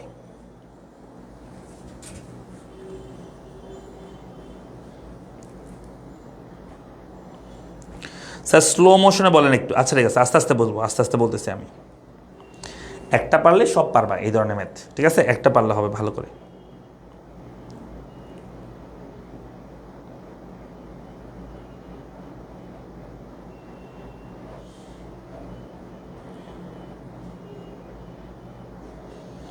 একজন বছর ক্ষতি স্বীকার করে ভারসাম্য, একজন বছর অস্বাভাবিক ভারসাম্য, একজন বছর স্বাভাবিক ভারসাম্য, তাহলে তো হইল না আর। ঠিক আছে, আচ্ছা যাই হোক, তাহলে আমি করে দিই। দেখো, প্রথমে বলছে অলিগোপলি বাজার কি, যেই বাজারে মুষ্টিমেয় বিক্রেতা থাকবে, মুষ্টিমেয়, হ্যাঁ, এবং একজনের সিদ্ধান্ত অন্যজনের সিদ্ধান্ত প্রভাবিত করবে, তাকে বলা হয় অলিগোপলি মার্কেট। হ্যাঁ, মুষ্টিমেয় বিক্রেতার বাজার, এবং একজনের সিদ্ধান্ত অন্যজনের সিদ্ধান্তকে প্রভাবিত করবে, সহজে প্রবেশ প্রস্থান করা যায় না এই বাজারে। এটাকে বলা হয় একচেটিয়া অলিগোপলি মার্কেট। যেমন বাংলাদেশের ক্ষেত্রে যে মোবাইল অপারেটরগুলো আছে, বাংলাদেশে রবি, গ্রামীণ ফোন, বাংলালিংক, সিটিসেল বলতেছে, তোমার এয়ারটেল, এগুলো সবগুলোকে বাংলাদেশে অলিগোপলি মার্কেট বলে, এই সিম কোম্পানিগুলোকে, বুঝছো? এরকম। 2 নম্বর হচ্ছে একচেটিয়া বাজারে বিজ্ঞাপনের প্রয়োজন হয় না কেন? কারণ একচেটিয়া বাজারে তো একজনে বিক্রি করে। আমি যদি বলি বাংলাদেশের শুধু ইকোনমিক্স পড়াচ্ছে আমি, আনোয়ার ভাইয়া, তোমাদের আর কেউ ইকোনমিক্স পড়ায় না বাংলাদেশে, তাহলে আমার কি কোনো বিজ্ঞাপন করার দরকার আছে? তোমরা আমার কাছে পড়তে বাধ্য, ঠিক আছে? এবং তোমরা আমি যদি 1 লাখ টাকা বলে যদি বলি একটা কোর্স, তাও তোমরা কিনতে বাধ্য, ঠিক আছে? এরকম আর কি। 3 নাম্বার বুঝতে, উদ্দীপকের আলোকে ফার্মটির মুনাফার পরিমাণ নির্ণয় করে। এটা পরীক্ষা থাকবেই। মুনাফার পরিমাণ বের করতে বলবে, কেমনে ভারসাম্য অর্জন করছে সেটা বের করতে বলবে। এটা বের করতে বললে তোমাকে মুনাফার পরিমাণ বের করতে হবে।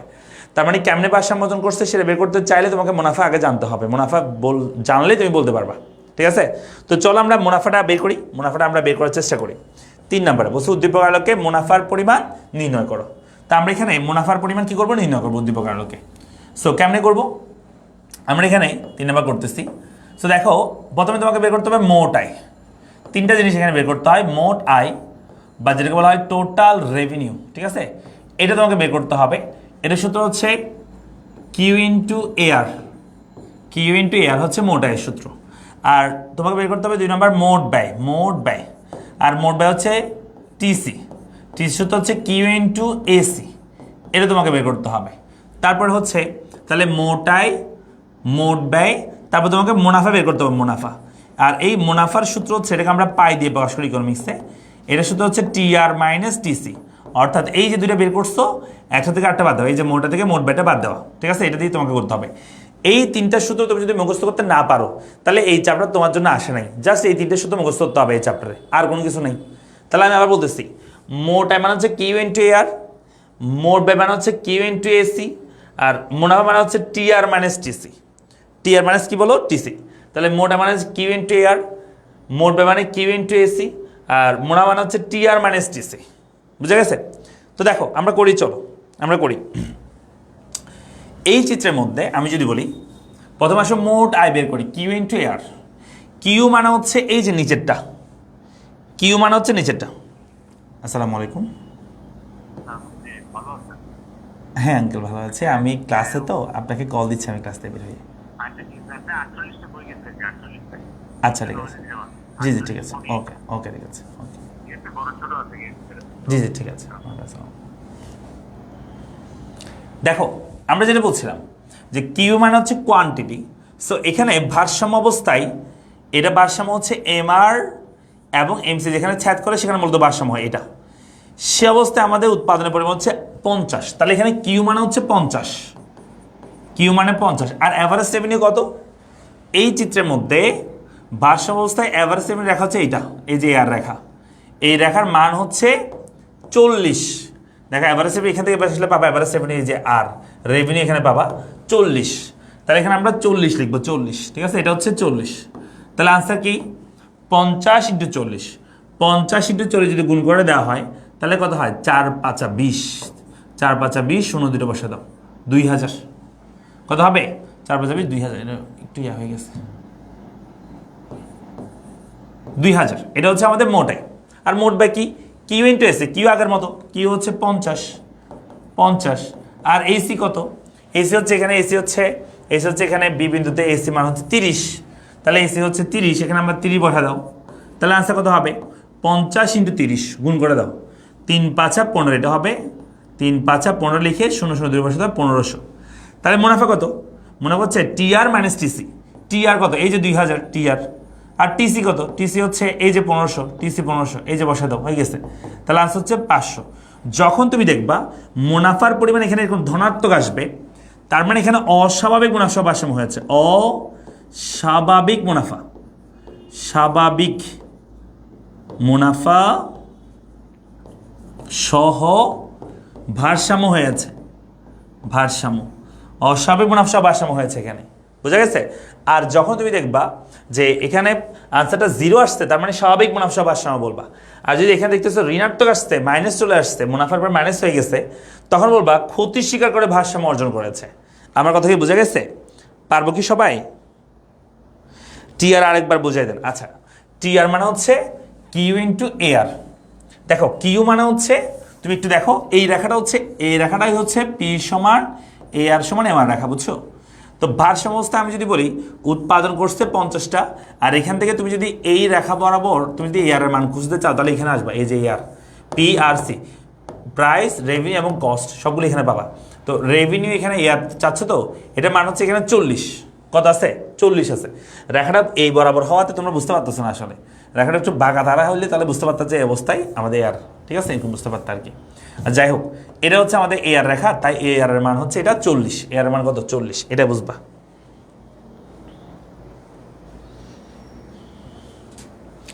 টিআর এর বাংলা কি? টিআর এর বাংলা মানে টোটাল রেভিনিউ, মোট আয়। এই যে লিখে দিলাম না পাশে, মোট আয়।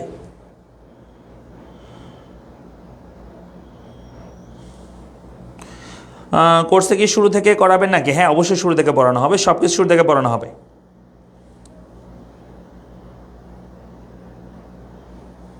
ওকে, যদি মাইনাস আসে তাহলে অস্বাভাবিক, যদি প্লাস আসে অস্বাভাবিক মুনাফা, শূন্য আসলে স্বাভাবিক মুনাফা, আর মাইনাস আসলে ক্ষতি স্বীকার করে ভারসাম্য। পারবে এটা? আশা করি পারবা। 4 নম্বর কি বলছে দেখো, বলছে এসি রেখা যদি এ বিন্দুতে স্পর্শ করে, এই যে এসি রেখা, এই যে এসি রেখা, এসি রেখা যদি এই বিন্দুতে স্পর্শ করে, হ্যাঁ, তাহলে এই যে এসি রেখাটা যদি এই বিন্দুতে, মানে এই বিন্দু দিয়ে যায়, এখন থেকে সে এখান দিয়ে, তাই এসি মানে আমরা 40 পাইছি, এই বরাবর 40 পাইছি। কিন্তু যদি আমাদের এসি রেখাটা এই বিন্দু দিয়ে যায়, এভাবে যায়, এভাবে যায়, তাহলে কি হবে সেটা বুঝতে, তাহলে সেম প্রসেস আমরা বলবো এসি, আমি এখানে লিখে দিচ্ছি 4 নম্বর, আমরা বলবো এসি যদি এ বিন্দু দিয়ে যায়, তোমার কাজ হচ্ছে চিত্রটা আবার একটু আঁকতে হবে। চিত্র আবার আঁকবে কেমনে? এই এসিটা এই দিক দিয়ে না গিয়ে এই দিক দিয়ে নিয়ে যাবা, হ্যাঁ, এই দিক দিয়ে নিয়ে গিয়ে এইখানে এসি লিখে দেবা। আচ্ছা, লিখছো, এটা বাদ দিয়ে দিবা, এই রেখাটা এই দিক দিয়ে যাবে না, উপর দিয়ে যাবে, এই দিক দিয়ে যাবে। আচ্ছা, তারপর তুমি কীভাবে করবা? মোটাই বের করবা, কিউ ইনটু এয়ার। মোটাই চেঞ্জ হবে না, কারণ বিক্রয়ের পরিমাণ আগের মতো 50 আর অ্যাভারেজ পরিমাণ আগের মতো 40 আছে, তাহলে মোটা ঠিক আছে, কিন্তু মোট ব্যয়টা চেঞ্জ হবে। মোট ব্যয় কিউর মান ঠিক থাকবে, কিন্তু এই সির মান আর আগের মতো থাকবে না। কেন থাকবে না এই সির মান আগের মতো? কারণ হচ্ছে কিউ এখানে 50 আগের মতো আছে, ঠিক আছে, 50 লিখে দিলাম, কিন্তু এইসি যখনই এই বি বিন্দুতে আগে যদি এই বিন্দুতে যায় এসিটা, তাহলে ভারসাম্য অবস্থায় এই এসির মানটাও 40 হয়ে যাবে। দেখো, এই ভারসাম্য অবস্থায়, এটা ভারসাম্য বিন্দু, সে অবস্থায় আমাদের এসির মান, এই যে এসি রেখাটা, এই রেখাটা মানও 40, তাহলে এখানে আমরা 40 বসা দিব, তাহলে এটা হবে 4 5 20, মানে এটাও 2000 হবে। তাহলে কি হচ্ছে? মোট আয় 2000, মোট ব্যয় 2000, তাহলে মুনাফা কত? মুনাফা মোট আয় মাইনাস মোট ব্যয় 2000 মাইনাস 2000, তাহলে আনসার কি দাঁড়াবে? 2000 থেকে 2000 বিয়োগ করে দাও, 2000 থেকে 2000 বিয়োগ করে দিলে উত্তর হবে 0। উত্তর হবে কত? 0। তাহলে মুনাফা হচ্ছে 2000 মাইনাস 2000, উত্তর হবে 0। তাহলে তখন আমরা বলবো, তখন আমাদের স্বাভাবিক মুনাফা সহ ভারসাম্য হবে। কেন? কারণ মুনাফার পরিমাণ 0 হওয়া মানে স্বাভাবিক মুনাফা সহ ভারসাম্য হচ্ছে এখানে।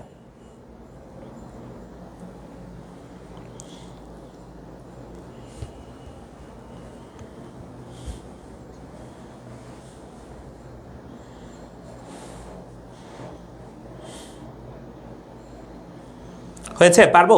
দেখো, একটা পারলে তুমি 1000টা কোশ্চেন আনসার করতে পারবা এই টাইপসের। এই চতুর্থ অধ্যায়টা খুবই সহজ, অনেকে এটাকে স্কিপ করে। আমি বলি যে কিরে তোমরা কি বোকা, এটা কেন স্কিপ করো? এটা তো খুবই সহজ, কারণ একটা পারলে সবই পারবা তুমি। দেখো, এটা আসো, এটা করো, এটা তোমরা নিজেরাই করতে পারবা, আমার ধরতেও হবে না। বলছে স্বল্পকালীন বাজার কি? যেই বাজারে চাহিদার সাথে যোগানের কি যে তেমন একটা সমন্বয় সাধন করা যায় না। অতি স্বল্পকালীন একটা আছে, স্বল্পকালীন, দীর্ঘকালীন, অতি দীর্ঘকালীন বাজার। স্বল্পকালীন কোনটা? যেখানে চাহিদার সাথে যোগানের তেমন সমন্বয় সাধন করা যায় না, কিছুটা সমন্বয় সাধন করা যায়, সেটাকে আমরা স্বল্পকালীন বাজার বলি মূলত। 2 নম্বর বলছে ফার্মের স্বাভাবিক মুনাফা বলতে কি বোঝায়? ফার্মের স্বাভাবিক মুনাফা মানে হচ্ছে যেখানে মোট আয় মোট ব্যয় কি হবে? সমান হবে, হ্যাঁ, সেখানে স্বাভাবিক মুনাফা আমরা বলবো। আচ্ছা, 3 নম্বর বলছে উদ্দীপক হতে মুনাফা পরিমাণ নির্ণয় করো। তোমরা মুনাফা বের করতে পারবে না এটাতে, তাহলে এখানে কি কাজ? এখানে কাজ হচ্ছে টোটাল রেভিনিউ বের করা, টোটাল কস্ট বের করা, মুনাফা বের করা। আমি শর্টকাট লিখে দিচ্ছি এখন, শর্টকাট। মোট আয়, যেটাকে আমরা বলি টিআর, মানে মোট আয় বের করা, টোটাল রেভিনিউ বের করা। কিউ ইন্টু এআর, সূত্র কি? টিআর মানে হচ্ছে কিউ ইন্টু কি? এআর, এটা সূত্র মনে রাখতে হবে। আর টিসি মানে মোট ব্যয় হচ্ছে কিউ ইন্টু কি? এসি, এটা বের করতে হবে। আর মুনাফা মানে হচ্ছে টিআর মাইনাস কি? টিসি। তো দেখো, চলো আমরা বের করি। কিউ মানে হচ্ছে টিআর, টোটাল রেভিনিউ মানে হচ্ছে কিউ ইন্টু এআর। তো কিউ এখানে কত? কিউ হচ্ছে 50, কিউ এখানে দিলাম আমরা 50, এরপর সে এআর, অ্যাভারেজ রেভিনিউ কত এখানে? এই চিত্রের মধ্যে অ্যাভারেজ রেভিনিউ মান দেখো, অ্যাভারেজ রেভিনিউ মান হচ্ছে এই বিন্দুতে 6 পাচ্ছ না তোমরা? 6, তাহলে 6 হলে 5 6 30, 300 হবে এখানে। তারপর আসো, এরপরটা হচ্ছে কিউ ইন্টু এসি। তো কি এখানে এসি লিখি না, এসি। কিউ এখানে কত, কিউ আগের মতো এই 50 50 লিখে দিলাম। আর এই সি কত, তুমি দেখো এই চিত্রের মধ্যে এই সি কোনটা, এই যে রেখাটা হচ্ছে এটা হচ্ছে এই সি রেখা। তাহলে এই রেখাটা এফ বিন্দুতে 4 4 আছে, তাহলে 4টা বসে দাও। তাহলে 4 5 কত হবে, 4 5 20, এটা হবে 200। তাহলে আসতে কি হবে, মুনাফা হচ্ছে টিআর 300 আর টিসি কত 200, বিয়োগ করলে কত হয় 100। তার মানে কি এটা কি হয়েছে, অস্বাভাবিক মুনাফা হয়েছে, কারণ কি পজিটিভ আসছে, তাহলে অস্বাভাবিক মুনাফা হিসেবে ভারসাম্য অর্জন করছে। 4 বলছে উদ্দীপকে গড় ব্যয় মানে এসি রেখা স্থানান্তরিত হয়ে ই বিন্দু দিয়ে ছেদ করে গেলে মুনাফার ক্ষেত্রে কি কোনো পরিবর্তন হবে, উত্তরের সাপেক্ষে যুক্তি দাও। অর্থাৎ আগের কোশ্চেনটাই যে এসি রেখাটা যদি ই বিন্দু দিয়ে যায় তাহলে কি হবে, উত্তর হচ্ছে স্বাভাবিক মুনাফা হবে। তোমরা করে দেখো স্বাভাবিক মুনাফা হয় কিনা দেখো।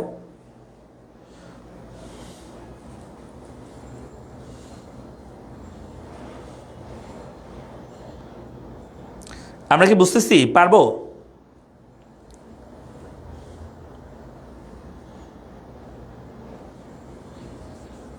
এই বল এটা পারবা, 4 নম্বরটা পারবা নাকি করে দিতে হবে আবার? এই 4 নম্বরটা পারবা সবাই? 4 নম্বরটা কি পারা যাবে?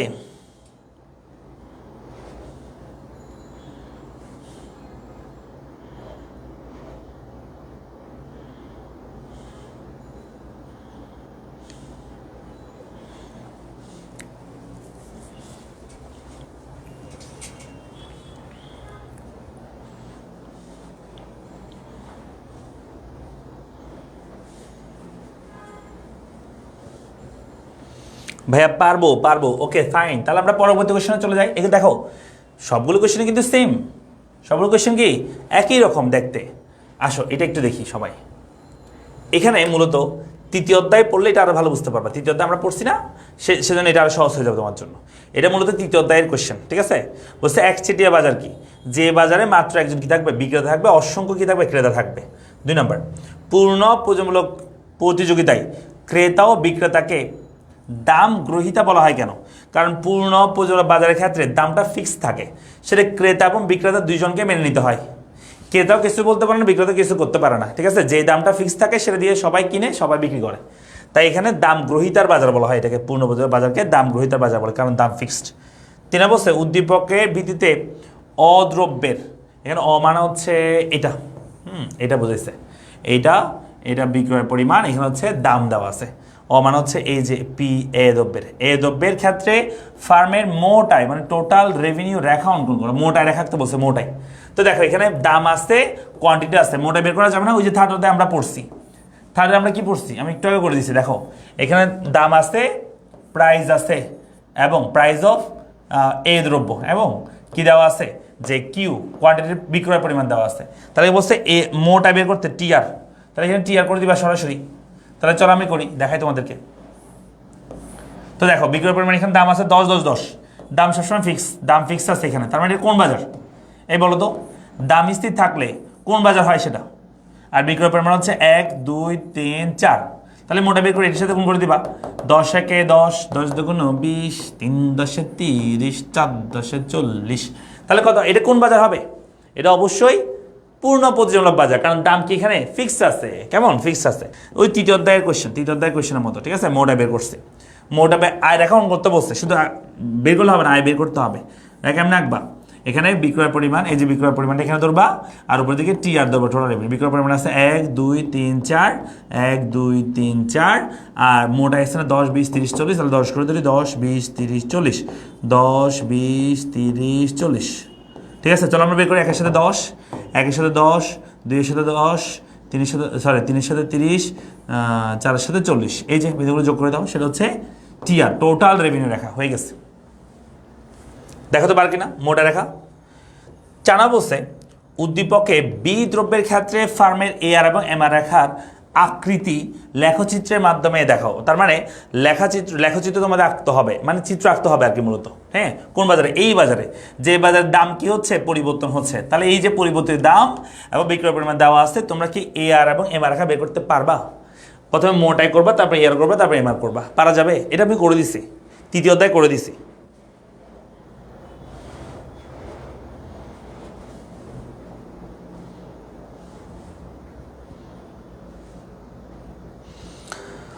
মোহাম্মদ আল বলছে ভাই আপনি এত সহজ করে বোঝান বলে আমরা এত সহজে বুঝতে পারি। Thank you thank you thank you. পারবা কিনা বলো, এটা পারবা? 3 নাম্বারটা 4 নাম্বারটা পারবা? উত্তর করতে পারবা 4 নাম্বারটা? না পারলে আমি করে দিব, হ্যাঁ না পারলে আমি করে দিব। অর্থনীতি প্রথম পত্রের জন্য কত টাকা লাগবে? আমাদের প্রথম পত্রের কোনো কোর্স নাই, প্রথম পত্র দ্বিতীয় পত্র একসাথেই কোর্স। ইকোনমিক্সের কোর্স হচ্ছে 999 টাকা, ঠিক আছে? 999 টাকা ইকোনমিক্স কোর্স পাবা। পড়ালেখা পেজে মেসেজ দাও, পেজে মেসেজ দিয়ে তোমরা এখনই ভর্তি যেতে পারবা। হ্যাঁ, ইকোনমিক্স টার্গেট প্লাস ব্যাচ চলতেছে, সেটা তুমি ভর্তি দিতে পারবে। 999 টাকা কোর্স। এই প্রশ্নগুলো অনেক সহজ? না না না, এই প্রশ্নগুলো কঠিন। এগুলোই পরীক্ষা আসছে, আমি কি অন্য জায়গা থেকে নিছি? এগুলো পরীক্ষা আসছে, এগুলোই আসবে পরীক্ষায় তোমাদের।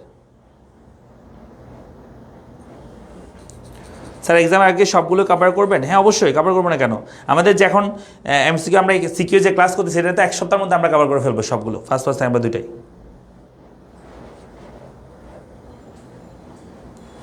এটা পারবে না? বিদেশের এই আরামে আমরা বের করতে পারবো না? এটা কি বললা? একটু আগে তো করে দিলাম এটা। দেখো দামটা শুধু চেঞ্জ হচ্ছে এখানে, তাহলে আমরা দামটা একটু চেঞ্জ করে এখানে সূচনা করি। এটা হবে বি, এটা হচ্ছে বি দ্রব্য। সো বি দ্রব্যের ক্ষেত্রে দাম কি? দাম হচ্ছে এখানে লেখা আছে, দাম আছে 10, 8, 6, 4। 10, 8, 6, 4 আর বিক্রয় পরিমাণ তো আগের মতোই আছে 4, 4। আচ্ছা, মোটায় গড়ায় প্রান্তিকা বের করতে হবে, তাহলে মোটায় গড়ায় প্রান্তিকা বের করবো আমরা। হ্যাঁ, মোটায় গড়ায় প্রান্তিকা বের করবো। তো দেখো মোটা মানে হচ্ছে টোটাল রেভিনিউ, গড়া মানে হচ্ছে অ্যাভারেজ রেভিনিউ, আর প্রান্তিকা মানে হচ্ছে মার্জিনাল রেভিনিউ বের করতে হবে। হ্যাঁ, মোটা কি? মোটা হচ্ছে, মোটার সূত্র হচ্ছে Q into AR, Q into AR, sorry Q into P. এখানে কিউ ইন্টু পি লিখলে হবে, এআর লেখা দরকার নেই। এরকম করে দিবা, এর সাথে গুণ করে দিলে হবে 10, 8 দুগুণে 16, 3, 6, 18, 4, 4 আর 16। এবার আসো এআর বের করবো। টি আর কে কিউ দিয়ে ভাগ করলে এআর বের হবে। 10কে 10 দিয়ে ভাগ করলে হবে 10, 16কে 2 দিয়ে ভাগ করলে হবে 8, 18কে 3 দিয়ে ভাগ করলে হবে 3, 6, 18, 6, 16কে 4 দিয়ে ভাগ করলে 4, 4 আর 16, 4। এবার আসে এমআর বের করে। এমআরটা কেমনে বের করবো? এমআর হচ্ছে টিআর। হ্যাঁ, প্রথমে একটা ক্ষেত্রে যেটা টিআর সেটাই এমআর, ঠিক আছে? তারপরে টিআর পার্থক্য লিখবো। 16 থেকে 10 বের করলে হবে 6, 18 থেকে 16 বের করলে হবে 4, তারপর হচ্ছে 16 থেকে 18 বের করলে হবে 2, ঠিক আছে? 16 থেকে 18 ভুল লিখছি মনে হয়, এটা 2 হবে, এটা 2, sorry sorry sorry sorry sorry sorry sorry. এটা 16 থেকে 18 বের করলে, সরি 18 থেকে 16 বের করলে হবে 2, 16 থেকে 18 বের করলে -2, 16 থেকে 18 বের করলে হবে -2। এই যে হয়ে গেছে এ আর এমআর। এবার তুমি চিত্র আঁকবা, এ আর এমআর আঁকতে পারবে না? দেখো এখানে আমাদের বিক্রয় পরিমাণ হচ্ছে ভূমি অক্ষে, আর এটা যদি হয় এ আর, এটা হচ্ছে কি এমআর। ওকে, তো আমাদের প্রথমে এ আর রেখা আঁকো। এখানে 1, 2, 3, 4, এই যে এখানে আমরা 1, 2, 3, 4, 1, 2, 3, 4। আর এ আর এমআর মধ্যে দেখো এখানে সর্বোচ্চ আছে 10, সর্বনিম্ন -2 আছে। আচ্ছা, -2টা নিচের দিকে আসতে হবে। তো যদি করে ধরি আমরা 2, 4, 6, 8, 10, 2, 4, 6, 8, 10, আর -2 হচ্ছে নিচের দিকে বর্ধিত করবো, নিচের দিকে, এটা হবে -2। ওকে, এবার আসো সেম দূরত্ব মেনটেন করবা। এখানে যে দূরত্ব মেনটেন করছে সেম দূরত্ব নিচে মেনটেন করে -2 লিখবা। প্রথম আসে এর 1 এর সাথে 10, 1 এর সাথে 10 প্রথমে দেবো এখানে, তারপর হবে 2 এর সাথে 8, 2 এর সাথে 8, 3 এর সাথে 6, 3 এর সাথে 6, তারপর 4 এর সাথে 4, 4 এর সাথে 4। এই বিন্দুগুলো যোগ করে দিলে এটা হচ্ছে এ আর রেখা। এটাই কি রেখা বলো তো? এটা হচ্ছে এ আর রেখা, এ আর। এবার সে এমআর বের করে চলে। এমআর বের করতে হলে 1 এর সাথে প্রথমে 10, 1 এর সাথে 10 প্রথমে এখানে আগের মধ্যে আছে। এমআরটা একটা পেন নিচ্ছি আমরা। 1 এর সাথে 10 প্রথমে এখানে আছে, তারপর 2 এর সাথে 6, দেখো 2 এর সাথে 6, এই 2 এর সাথে হবে 6, 6, তারপর হচ্ছে 3 এর সাথে হবে 2, এই 3 এর সাথে হবে 2, 2, 2, তারপর হচ্ছে 4 এর সাথে -2, 4 এর সাথে কত? 4 এর সাথে -2, এই 4 এর সাথে -2 মানে এই -2 থেকে যাইতে হবে এখানে। এই যে এটা হচ্ছে আমাদের এমআর রেখা। তাহলে এই আরবে আমার কেন নিম্নগামী হয় বুঝতে পারছো? একচেটিয়া বাজারে, একচেটিয়া বাজার ক্ষেত্রে এই আরবে আমার কি হয়? নিম্নগামী হয়। আর পূর্ণভুজ বাজার ক্ষেত্রে কি হয়? ভূমি অক্ষের সমান্তরাল হয়, সমান থাকে বিতাই দুটাতেই।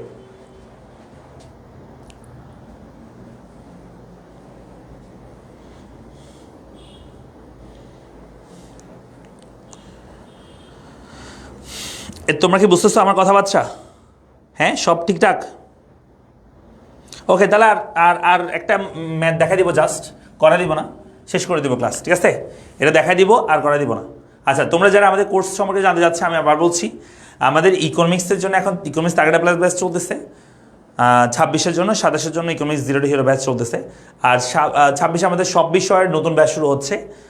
র্যাপিড ব্যাচ তো চলমান আছে, এফআরবি ব্যাচ চলমান আছে আমাদের। একদম নতুন করে শুরু হচ্ছে 1 তারিখ থেকে আমাদের র্যাপিড ব্যাচ। তো সেটা 1500 টাকা দিয়ে সব বিষয় পেয়ে যাবা, সেটাতে ভর্তি হতে পারবা। আর হচ্ছে 27 জন্য আমাদের অ্যাডভান্স ব্যাচ চলতেছে, ঠিক আছে? 27 জন্য সব বিষয় অ্যাডভান্স ব্যাচ চলতেছে। আচ্ছা, তো এটা দেখা দিব আর করে দিব না। দেখো এখানে আমি গগটা দেখা দিই, শুধু গগ দেখাচ্ছি না, গগ নাম্বার একটু দেখা দিচ্ছি। গ নাম্বার বলছে উদ্দীপকের আলোক অনুসারে ফার্মের ভারসাম্য নির্দেশ করে, মানে ফার্মের ভারসাম্য নির্দেশ করতে কী হবে, মুনাফার পরিমাণ নির্ণয় করো, মানে কেমনে ভারসাম্য অর্জন করছে এটা সেটা বলছে তোমাকে। তো ওই যে তোমাকে কী করতে হবে, মূলত মোট আয় মানে টোটাল রেভিনিউ, তারপর টোটাল কস্ট এবং মুনাফা বের করতে হবে। তো টোটাল রেভিনিউ মানে হচ্ছে কিউ ইন্টু এআর, এই সূত্র মনে রাখতে হবে। এটা দেখে আমার ভয় পাওয়ার দরকার নেই, এটা অ্যাকচুয়ালি বাজার, শুধু এইটুকু পার্থক্য। আর কিউ ইন্টু এটা হচ্ছে এসি, মোট ব্যয়ের জন্য। আর মুনাফা হচ্ছে টি আর মাইনাস কি টিসি। চলো আমরা করি তো, প্রথমে Q into AR, Q into AR বের করবো আমরা এখানে। এই জায়গায় দেখো কিউ মানে হচ্ছে কোয়ান্টিটির পরিমাণ। ও আচ্ছা, এখানে প্রতীক দিয়ে করছে, তো প্রতীক দিয়ে করলে একটু ঝামেলা আছে, একটু কষ্ট করতে হবে, কেমন সংখ্যার মতো তুমি ইজিলি করতে পারবে না। আচ্ছা যাই হোক, মোট আয় বের করে, মোট হচ্ছে কিউ ইন্টু এআর। কিউ মানে এখানে সংখ্যা নাই, সংখ্যা থাকলে সংখ্যা বসা দিতাম, কিন্তু এখানে কিউ আছে। তো এরকম প্রতীক দেওয়া থাকলে এইখান থেকে এটুক পর্যন্ত আমাদের মোট আয় মনে করবা, মানে এরকম প্রতীক দেওয়া থাকলে জিরো থেকে কিউ এইটুক পরিমাণ হচ্ছে আমাদের উৎপাদনের পরিমাণ, জিরো থেকে কিউ এটা বলবা, ইন্টু অ্যাভারেজ রেভিনিউ কত। দেখো এই যে অ্যাভারেজ রেভিনিউ রেখা এ বিন্দুতে, সেই মানটা হচ্ছে P2 পর্যন্ত, তার মানে 0 থেকে P2 পর্যন্ত অ্যাভারেজ রেভিনিউ, এইটুকু হচ্ছে অ্যাভারেজ রেভিনিউ, এরকম চিন্তা করবা প্রতীক দেওয়া থাকলে। তাহলে 0 থেকে P2 পর্যন্ত হচ্ছে এআর, 0 থেকে কত এআর হচ্ছে এ বিন্দুতে, 0 থেকে P2 পর্যন্ত, মানে এই দেখা এ বিন্দুতে 0 থেকে P2 পর্যন্ত, এইটুকু হচ্ছে এআর। আচ্ছা, তাহলে এইটুকু হচ্ছে এআর এর মান, গুণ করে দিতে হবে। এখন শোনো, এখান থেকে এইটুক এবং এখান থেকে এইটুক যদি গুণ করে দেওয়া হয়, ভূমি আর লম্ব যদি গুণ করে দিই আমি, দৈর্ঘ্য প্রস্থ যদি গুণ করে দেওয়া হয় এটার, তাহলে ক্ষেত্রফল পাওয়া যাবে। দৈর্ঘ্য আর প্রস্থ যদি গুণ করে দিই, এটা ক্ষেত্রফল পাওয়া যাবে। আর ক্ষেত্রফলটা কেমন হবে, 0P2 বা OP2 AQ, OP2 AQ, বা তুমি বলতে পারো যে 0P2 AQ। তাহলে আমরা বলতে পারি 0, দেখো এখান থেকে বলবো 0P2, তারপর হচ্ছে AQ, এটা হচ্ছে আমাদের মোট আয়। কী বের হয়েছে, মোট আয়। জাস্ট এখান থেকে একটু যদি গুণ করে দেওয়া হয়, এই পুরো জায়গাটা আমরা বড় জায়গাটা। আর মোট বাই কি, কিউ ইন্টু এসি, কিউ মানে আবার সেম, কিউ মানে এখান থেকে একটু 0 থেকে কিউ ইন্টু এসি, মানে দেখো এবার এসি মানে হচ্ছে এই যে এসি রেখাটা বি বিন্দুতে P1 পর্যন্ত, তার মানে 0 থেকে P1, এই 0 থেকে P1 এটা হচ্ছে আমাদের এসির মান। তাহলে দেখো এবার ভালো করে, এইটুক এখান থেকে একটু যদি গুণ করে দেওয়া হয়, এই নিচের জায়গাটা আমরা পাবো দুর্গার প্রস্থ গুণ করে দিলে 0P1BQ, 0P1BQ, কেমন? তাহলে আনসার হবে 0P1, তারপর হচ্ছে B, এরপর হচ্ছে কিউ, এইটা। হ্যাঁ, তাহলে মোট আয় হয়েছে একটুক বড় জায়গাটা, মোট ব্যয় হয়েছে নিচের জায়গাটা, কেমন? আচ্ছা যাই হোক, মনে হবে বের করে চলো। মোট আয় হচ্ছে এটা 0P2AQ, মোট ব্যয় হচ্ছে এটা 0, মোট ব্যয় মানে হচ্ছে TC, 0P1BQ। হ্যাঁ, তো 0 থেকে 0 বের করে যাও, P1 থেকে P2 বের করে, কিন্তু সিস্টেম নাই। সিস্টেম হচ্ছে কি, দেখো তুমি একটা বড় জায়গা ছিল, এই বড় জায়গা হচ্ছে মোট আয়, আর এই নিচের জায়গাটা হচ্ছে মোট ব্যয়। তা আমি যদি বলি এটা হচ্ছে মোট আয় আর নিচেটা হচ্ছে মোট ব্যয়, তাহলে ওই মোট আয় থেকে মোট ব্যয়টা তুমি যদি বাদ দিয়ে দাও, এই অঞ্চলটা বেঁচে যাবে না তোমার এক্সট্রা। তাহলে ওই মোট আয় থেকে মোট ব্যয়টা বাদ দিয়ে দিলে এই উপরের অঞ্চলটা হচ্ছে আমাদের মুনাফার পরিমাণ বের হবে এটা। আর সেটার নাম কি, সেটার নাম হচ্ছে P1P2AB। এক পাশ থেকে বলে আসবে অলওয়েজ, শুধু এই পাশ থেকে বলতে চাইলে বলতে পারো, এই পাশ থেকে বলতে চাইলে বলতে পারো। তাহলে আনসার হচ্ছে P1, হ্যাঁ এই দেখো P1P2AB, এটাকে আমরা বলবো মুনাফার পরিমাণ। তাহলে P1P2AB এটা হচ্ছে এখানে মুনাফার পরিমাণ বের হবে। আমরা কি বুঝতে পারছি, কি বলছি? হ্যাঁ, প্রতি থাকলে একটু ঝামেলা হইতে পারে, তবে একটু চেষ্টা করলে পারবা, এখানে আহামরি কোনো কঠিন বিষয় নয়।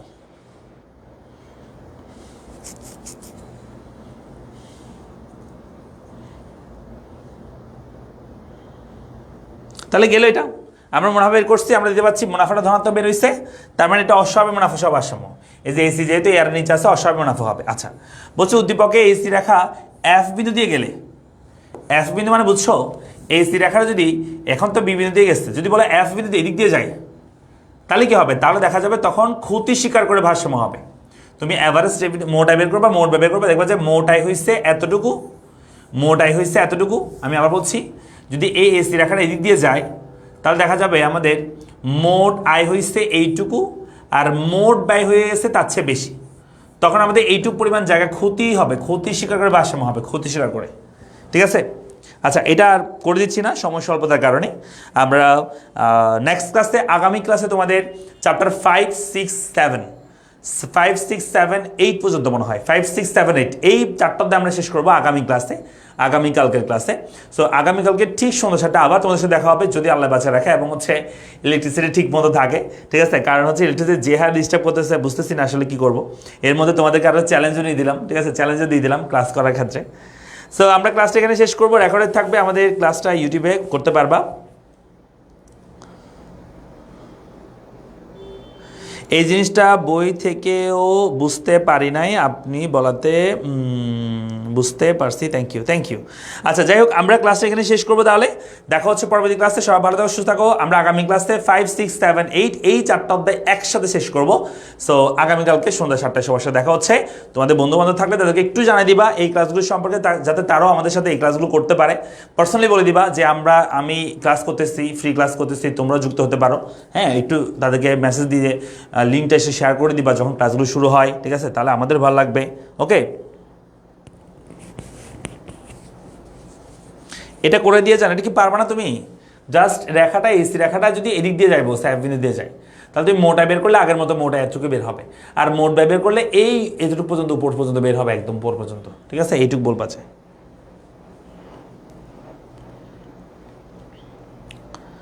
স্যার আজকে টাকা দিবেন না? ও, টাকার কথা তো ভুলেই গেলাম আমি। আচ্ছা, যাই হোক, আমার গতকালকেরটা দেওয়া হয় না, গতকালটা আগে দিয়ে দিই। ঠিক আছে? নেক্সট ক্লাসে দিব। ওকে, নেক্সট ক্লাসে দিব স্পষ্ট বিন্দু। ঠিক আছে, তাহলে আমরা শেষ করছি। দেখা হচ্ছে পরবর্তী ক্লাসে। সবাই ভালো থাকো, সুস্থ থাকো, আর দোয়া করবো আমার জন্য। আসসালামু আলাইকুম।